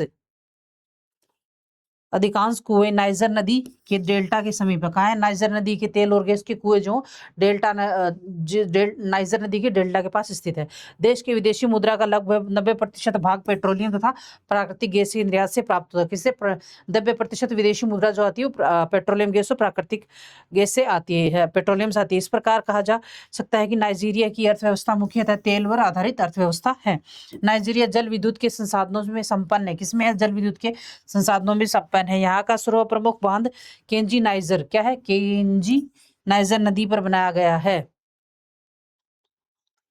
नाइजीरिया में अनेक प्रकार के उद्योग लगाए गए हैं। पढ़ते हैं उद्योग। इनमें वस्त्र उद्योग, कौन से? वस्त्र उद्योग, खाद्य प्रकरण उद्योग, चमड़ा उद्योग, तेल उद्योग, कारखाना उद्योग, सिगरेट उद्योग तथा रबड़ उद्योग, सीमेंट उद्योग, शराब, वाहन उद्योग, साबुन उद्योग और धातुओं के सामान बनाने के कारखाने प्रमुख हैं। नाइजीरिया की यातायात और संचार व्यवस्था अफ्रीका महाद्वीप में सबसे अच्छी है। किसमें है? नाइजीरिया की यातायात व्यवस्था जो अफ्रीका महाद्वीप में सबसे अच्छी है। नाइजीरिया बढ़ेंगे जनसंख्या, नाइजीरिया की जनसंख्या अफ्रीका के अन्य सभी देशों से अधिक है। क्या है? अन्य देशों से अधिक, क्योंकि संसाधन अच्छे हैं, रिसोर्सेस अच्छे हैं यहाँ पे, इसलिए। नाइजीरिया में 250 जनजातीय वर्ग जनजातियां निवास करते हैं, इसलिए इस देश को 250 जनजातियों का देश भी कहा जाता है। योरोबा जनजाति का मुख्य केंद्र होने के कारण इस देश को योरोबा जनजाति की भूमि भी कहा जाता है। कौन सा? योरोबा जनजाति का नाम है योरोबा, वो वहाँ के बहुत ज्यादा पाई जाती है, इसलिए इसे योरोबा जनजातियों का देश भी कहा जाता है। इसके पश्चिमी भाग में योरोबा तथा पूर्वी भाग में इबो जनजाति के लोग हैं। कौन से? योरोबा और इबो जनजातियों के लोग इसके पश्चिमी और पूर्वी भाग में पाए जाते हैं। उत्तरी भाग में मुस्लिम तथा दक्षिण भाग में ईसाई धर्म को मानने वाले लोगों की संख्या अधिक है। होसा, फुलानी, योरोबा तथा इबो वर्ग देश की 65% जनजातियों का प्रतिनिधित्व करते हैं। कौन से हैं? कौन सी जनजातियां 65% जनसंख्या का प्रतिनिधित्व करती हैं? होसा, फुलानी, योरोबा और इबो वर्ग की जो जनजातियां हैं। नाइजीरिया के अधिकांश निवासी अश्वेत हैं। अश्वेत मतलब काले हैं। अबूजा नाइजीरिया की नई राजधानी है। कौन सी है? अबूजा जो नाइजीरिया की नई राजधानी है। लागोस पुरानी इस देश का सबसे बड़ा नगर एवं बंदरगाह है। अबादान दूसरा सबसे बड़ा नगर है। कौन सा है? अबादान जो है वो दूसरा सबसे बड़ा बंदरगाह है। लागोस एवं पोर्ट हारकोट यहाँ के प्रमुख बंदरगाह हैं। कौन से? लागोस एवं पोर्ट हारकोट यहाँ के सबसे बड़े प्रमुख बंदरगाह हैं। कानो, कादूना, इलोरिन, ओसोगबो तथा एगुनी अन्य प्रमुख नगर हैं। इन नगरों के नाम आपको ऐसे याद करने होंगे, क्योंकि वहाँ के लोग अपने हिसाब, मतलब उनकी जो जलवायु है और उनके जो वहाँ के जो नगर हैं और जगह है उसके हिसाब से नाम रखे हैं, तो उनको ऐसे याद करना होगा। जैसे हम यहाँ हमारे हिसाब से रखते हैं, वैसे वो अपने वहाँ उनके हिसाब से रखे, लेकिन इनको आपको ऐसे ही याद करना होगा। कानो, कादूनो, इलोरिन, ओसोगबो तथा एनुगी यानी प्रमुख नगरों के नाम है इस तरीके के। नाइजीरिया का भौतिक मानचित्र। साकोवो मैदान, ये देखो, ये रहा साकोतो मैदान। बेनिन नदी, नाइजर नदी, डुन्ना नदी, जोस का पठार, नाइजर नदी, हाउसालैंड मैदान, नाइजर, उत्तरी सहेल मैदान, अर्थ मरुस्थल, चार झील, मदारन है, अदामावा पर्वत श्रेणी, मदारा पर्वत, सोमिकिया, अंबिका पठार, इतना, अबोई पठार, दिमलांग, कोमोरेन, बेनो नदी, क्रॉस नदी, नाइजर मैदान, डेल्टा, बेनो नदी, क्रॉस नदी, गिनी की पहाड़ी। देखो, पर्वत शिखर, पठार मैदान,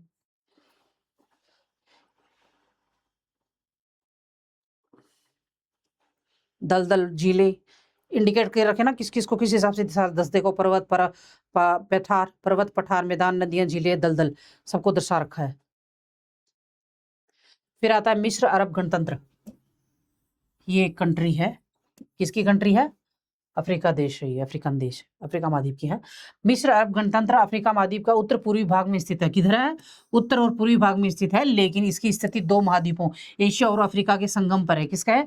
एशिया और अफ्रीका जहां पर मिलते हैं ना, एशिया अफ्रीका जहां पर मिलते हैं, वहां पे इस देश की स्थिति है। हाँ, यह एकमात्र अफ्रीकी देश है जो अफ्रीका के उत्तर पूर्वी भाग में सिनाई प्रायद्वीप के रूप में एशिया महाद्वीप में अकाबा की खाड़ी तक विस्तृत है। कहाँ है?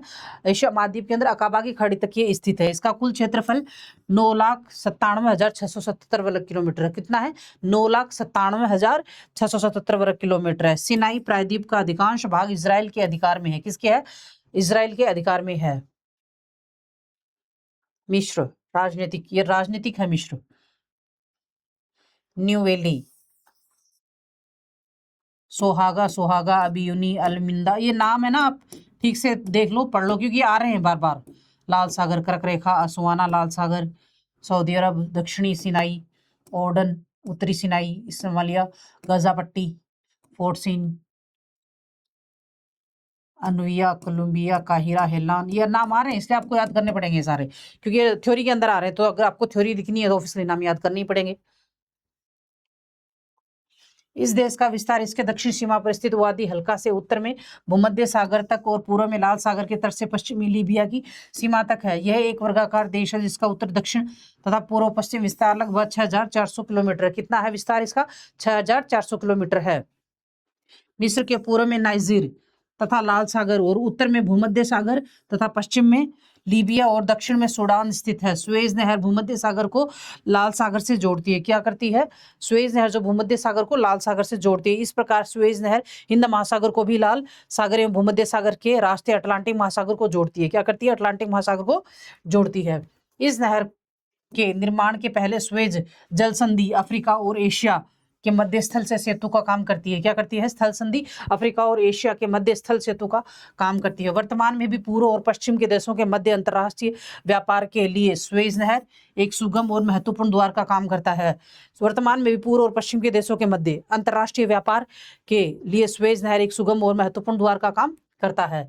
नील नदी जीवनदायी जल के कारण नील नदी के जीवनदायी जल के कारण मिस्र अफ्रीका महाद्वीप के सबसे अधिक संपन्न एवं घने बसे देशों में से एक है। इसी कारण मिस्र को प्रसिद्ध यूनानी इतिहासकार हेरोडोटस ने नील नदी का उपहार कहा है। क्या कहा है? हेरोडोटस ने इसे नील नदी का उपहार कहा है, क्योंकि मिस्र की संपूर्ण संस्कृति, इतिहास, प्राचीन वैभव एवं वर्तमान आर्थिक विकास नील नदी के साथ जुड़ा हुआ है। मिस्र देश की नदी मरुद्यान व तथा सहारा मरुभूमि का उद्यान के नाम से जाना जाता है। क्या है? मिस्र देश की नदी मरुद्यान तथा सहारा मरुभूमि का उद्यान के नाम से भी जानी जाती है। मिस्र एक समतल देश है। कैसा देश है? समतल, जिसका ढाल दक्षिण से उत्तर की ओर है। स्थलाकृति के आधार पर मिस्र को 4 भागों में बांटा गया है। कितने भागों में? मिस्र को 4 भागों में। सिनाई प्रायद्वीप, पूर्वी उच्च भूमि, पश्चिमी मरुस्थल, नील नदी की घाटी। कितने भागों में बांटा गया है?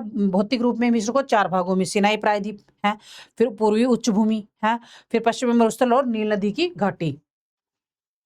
सिनाई प्रायद्वीप क्या है? सिनाई प्रायद्वीप के दक्षिण भाग में विस्तृत 2440 मीटर के अधिक उच्च भूमि वास्तव में पूर्वी उच्च भूमि का ही विस्तार है, जो सुएज नहर के पूर्व से अकाबा की खाड़ी तक विस्तृत है। इस प्रायद्वीप के दक्षिणी भाग में स्थित सर्वोच्च चोटी माउंट गैबेल कैथेरिना है। गेबेल नूसा तथा गेबेल डमसोमार अन्य प्रमुख पर्वत शिखर हैं। कौन से हैं? गेबेल नूसा तथा गेबेल डमसोमार अन्य प्रमुख पर्वत शिखर है। इस प्रायद्वीप का उत्तरी भाग संकरा तटीय मैदान है, जो सागर तल से 200 मीटर से भी कम ऊंचा है। वर्तमान में इसका अधिकांश भाग सुदूर उत्तर पूर्वी भाग या गाजा पट्टी इजराइल के अधीन है। किसके अधीन है? इजराइल के अधीन है, जिसके ऊपर अभी गाजा पट्टी अभी युद्ध चल रहा है ना। एशिया का सिनाई प्रायद्वीप मिस्र को अफ्रीका और एशिया के संगम स्थापित करता है। क्या करता है? एशिया का सिनाई प्रायद्वीप जो है वो मिस्र को अफ्रीका और एशिया के संगम पर स्थापित करता है। नील नदी तथा लाल सागर के मध्य विस्तृत उच्च पठारी भूमि को पूर्वी उच्च भूमि के नाम से जाना जाता है। किस नाम से जाना जाता है? पूर्वी उच्च भूमि के नाम से जाना जाता है। इसे पूर्वी मरुस्थल भी कहते हैं। क्या कहता है? पूर्वी मरुस्थल। इसका उत्तरी भाग चूना पत्थर तथा बलुआ पत्थर से बना है। किस पत्थर से? चूना पत्थर तथा बलुआ पत्थर से बना है। जबकि दक्षिणी भाग जो लावा चट्टानों से निर्मित है। किससे है?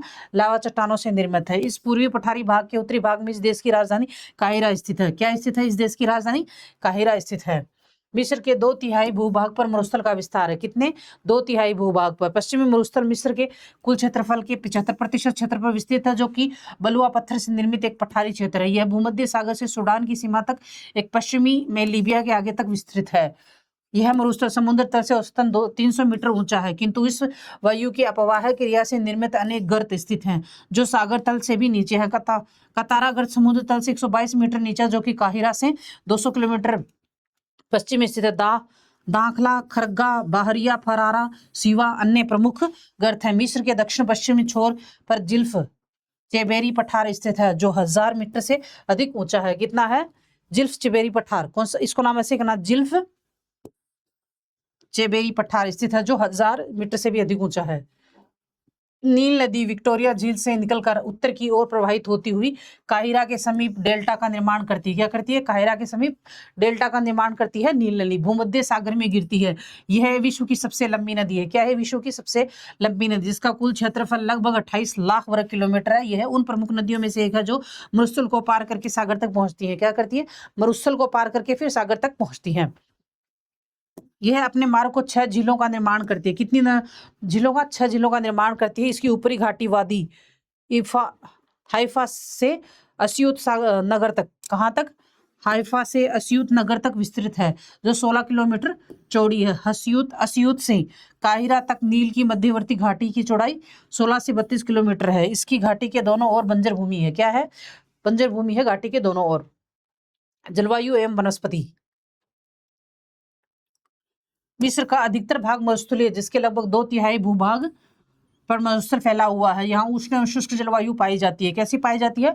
उष्ण एवं शुष्क जलवायु यहाँ पाई जाती है। मिस्र काल में सर्वत्र बहुत ऊंचा तापमान रहता है, मतलब ग्रीष्म काल में यहाँ पे सबसे ज्यादा ऊंचा तापमान रहता है। जुलाई के महीने में अधिकतम तापमान लगभग 35 डिग्री चला जाता है, मतलब जुलाई के महीने में 35 रहता है, तो आप इस तो जून में कितना रहता हो। जबकि जनवरी के महीने में अधिकतम तापमान 25 सेंटीग्रेड हो। गर्मी के महीनों विशेषकर अप्रैल और मई में दक्षिण की ओर से गर्म व शुष्क धूल भरी खमपीन नामक स्थानीय पवनें चलती हैं। कौन सी? इस नाम को ठीक से याद करना।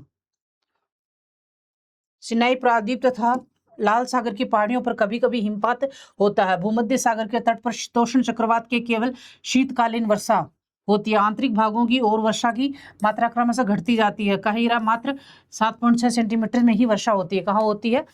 काहिरा के 7.6% भाग 7.6 सेंटीमीटर ही वर्षा होती है। मिस्र का अधिकांश भूभाग वनस्पति विहीन है, यहाँ वनस्पतियां नहीं है। यहाँ के मरुस्थलों में कटीली झाड़ियां, मरुद्यानों में खजूर, कटीली झाड़ियां, मदन खजूर और पहाड़ी भागों में साइप्रस के वृक्ष पाए जाते हैं। मरुस्थल जहाँ पे भी होगा ना, यही वृक्ष पाए जाएंगे। अपने अगर हिंदुस्तान का जो मरुस्थल है वहां पे भी देखो ऑलमोस्ट यही वनस्पतियां यहाँ पाई जाती है। सिंचाई मिस्र में वर्षा अभाव के कारण कृषि कार्य करने के लिए सिंचाई आवश्यक है। यहाँ नील नदी सिंचाई का महत्वपूर्ण साधन है। इनकी 2 धाराएं श्वेत नील और नीली नील। श्वेत नील सदा नीरा है। शेबात नदी से भी नील को जल प्राप्त होता है। वर्षा ऋतु में कौन सी? शेबात नदियों से भी, हाँ, मतलब ये इसकी ट्रिब्यूटरी है, नील नदी की है। वर्षा ऋतु में नील नदी में भयंकर बाढ़ आती है, जो सिंचाई के लिए महत्वपूर्ण है। मिस्र में मुख्य रूप से 4 प्रकार की सिंचाई की जाती है। मिस्र के अंदर की 4 प्रकारों से सिंचाई जाती है। उसके साधन कौन से हैं? डेकली सिंचाई, बेसिन सिंचाई, भूमिगत जल द्वारा सिंचाई और नहरी सिंचाई। अब आगे पढ़ते हैं इन सिंचाई के बारे में। कौन सी सिंचाई है? डेकली सिंचाई एक प्राचीन विधि है। इसके अंतर्गत बाल्टियों द्वारा नदी का जल खेतों में डाला जाता है। इसी प्रकार प्राचीन काल में मिस्र में बेसिन सिंचाई की जाती थी, जिसके अंतर्गत खेतों को चारों ओर छोटे छोटे अवरोधक बनाकर सितंबर अक्टूबर में आने वाली बाढ़ के जल को संरक्षित कर लिया जाता था।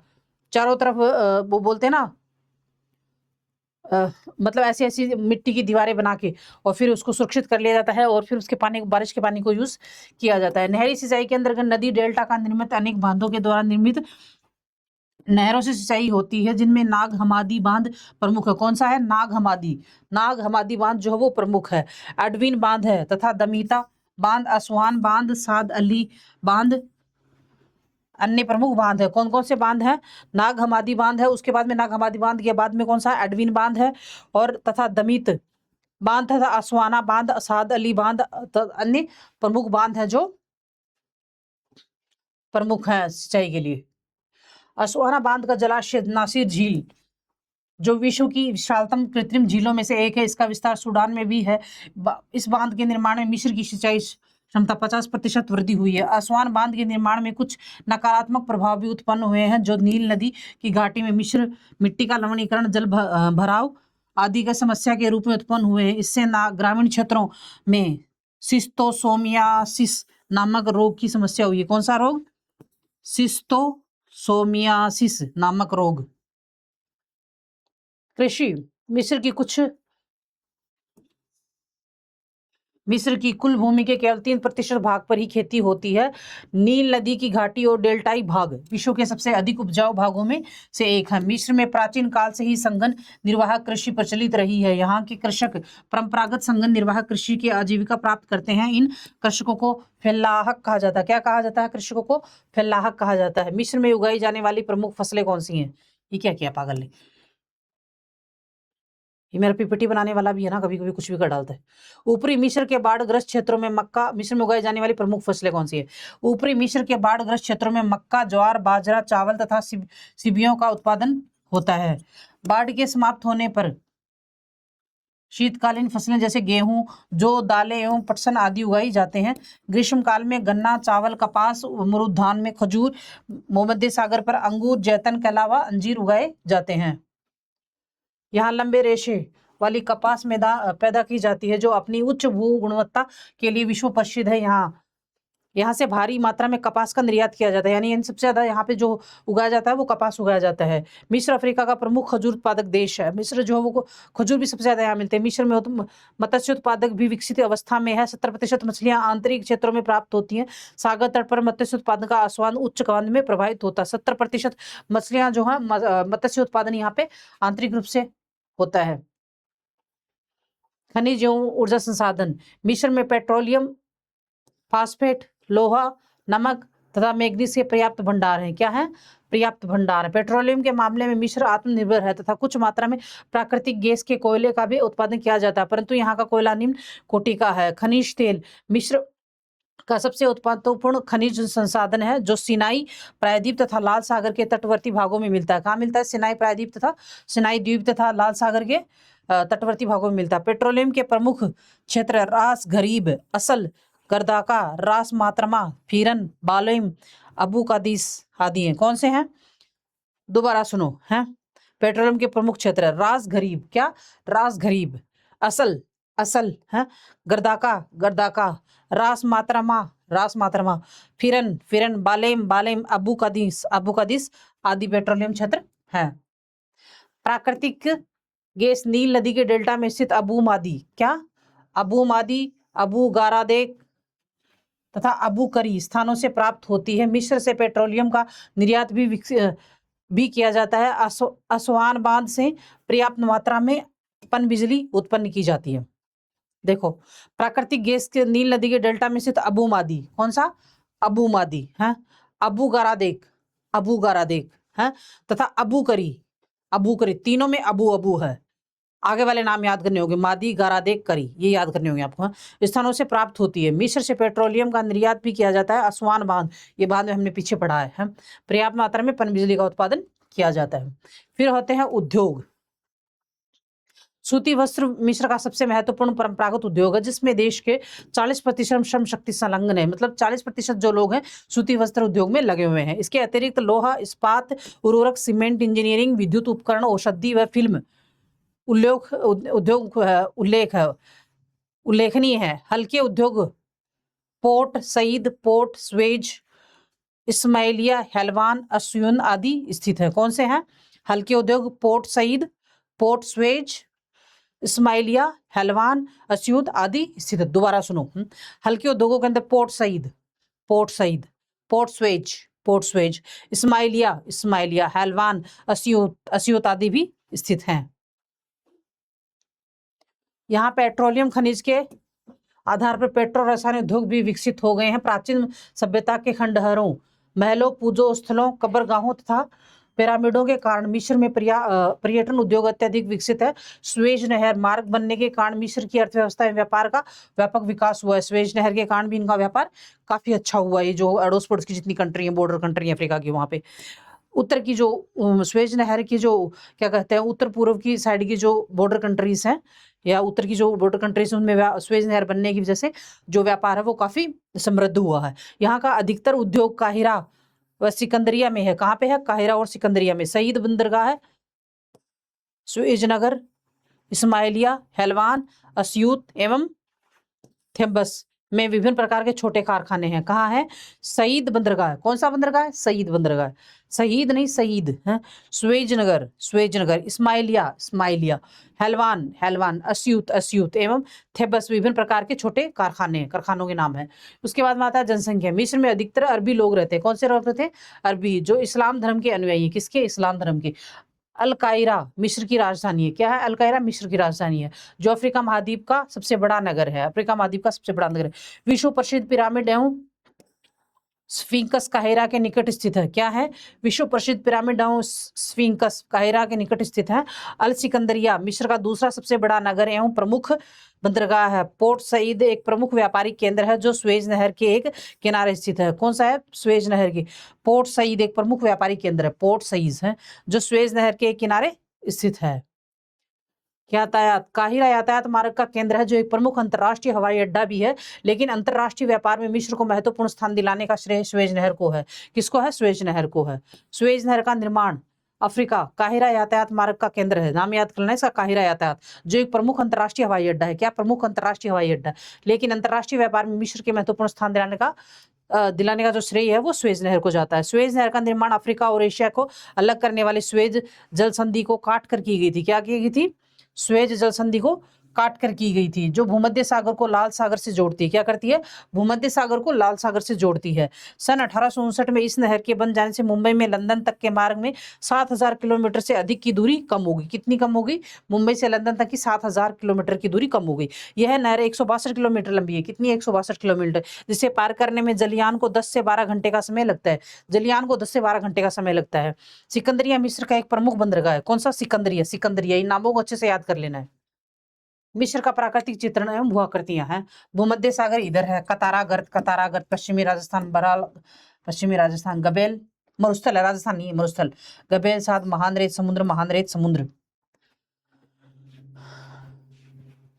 लाल सागर, माउंट कैथरीन, सिनाई प्रायद्वीप, गेबेल कातेनिया, गेबेल ये पर्वतमाला है। लाल सागर पर्वतमाला, कारा पर्वत, गेबेल पर्वत, नील घाटी, पूर्वी मरुस्थल, नील नदी, नासिर झील, नील घाटी, नाइल डेल्टा, नील गिजा के पिरामिड, गाजा के पिरामिड है, गिजा के पिरामिड। मैं भी क्या पढ़ती हूँ कभी कभी, मेरी भी।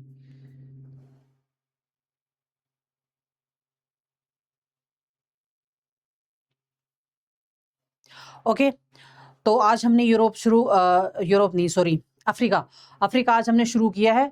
हाँ, और आपने देखा है कि मैंने अफ्रीका पूरा एक बार पूरा महाद्वीप पढ़ा है, उसके बाद में उसकी कंट्रीज पढ़ाई हैं। हाँ, तो कंट्रीज की है, मतलब पहले ये हर महाद्वीप में मैंने यही किया है, पहले पूरा महाद्वीप पढ़ा है, उसके बाद में उसकी एक एक कंट्री के बारे में सब कुछ बताया, एक एक कंट्री को की जो भू आकृतियां हैं, जो उद्योग हैं, खनिज है, और क्या कहते हैं वो जलवायु है, जनसंख्या, वनस्पति, सारी पढ़ा है। मतलब पूरा ऑल ओवर महाद्वीप में आपका कवर कर रही हूँ। महाद्वीपों में से कोई भी क्वेश्चन यहाँ छूटना नहीं चाहिए। तो आज का जो लेक्चर है मैं यहीं पे खत्म करती हूँ। और मैं जैसा कि हमेशा बोलती हूँ बच्चों की डेली का डेली पढ़ लेना है, ताकि बाद में एग्जाम टाइम में आपके ऊपर बर्डन ना आए। बाद में सिर्फ रिवीजन बचेगा, जो कि इजी है, आप आसानी से कर सकते हो। तो आज का टॉपिक यहीं करते हैं। अगर आपको कोई समस्या है, अगर आपको किसी भी टॉपिक में कोई समस्या है तो कमेंट बॉक्स में कमेंट कर सकते हो, या फिर मेरे टेलीग्राम चैनल पे भी आप जुड़ सकते हो। मेरा टेलीग्राम नंबर है 95 71 29 78 16।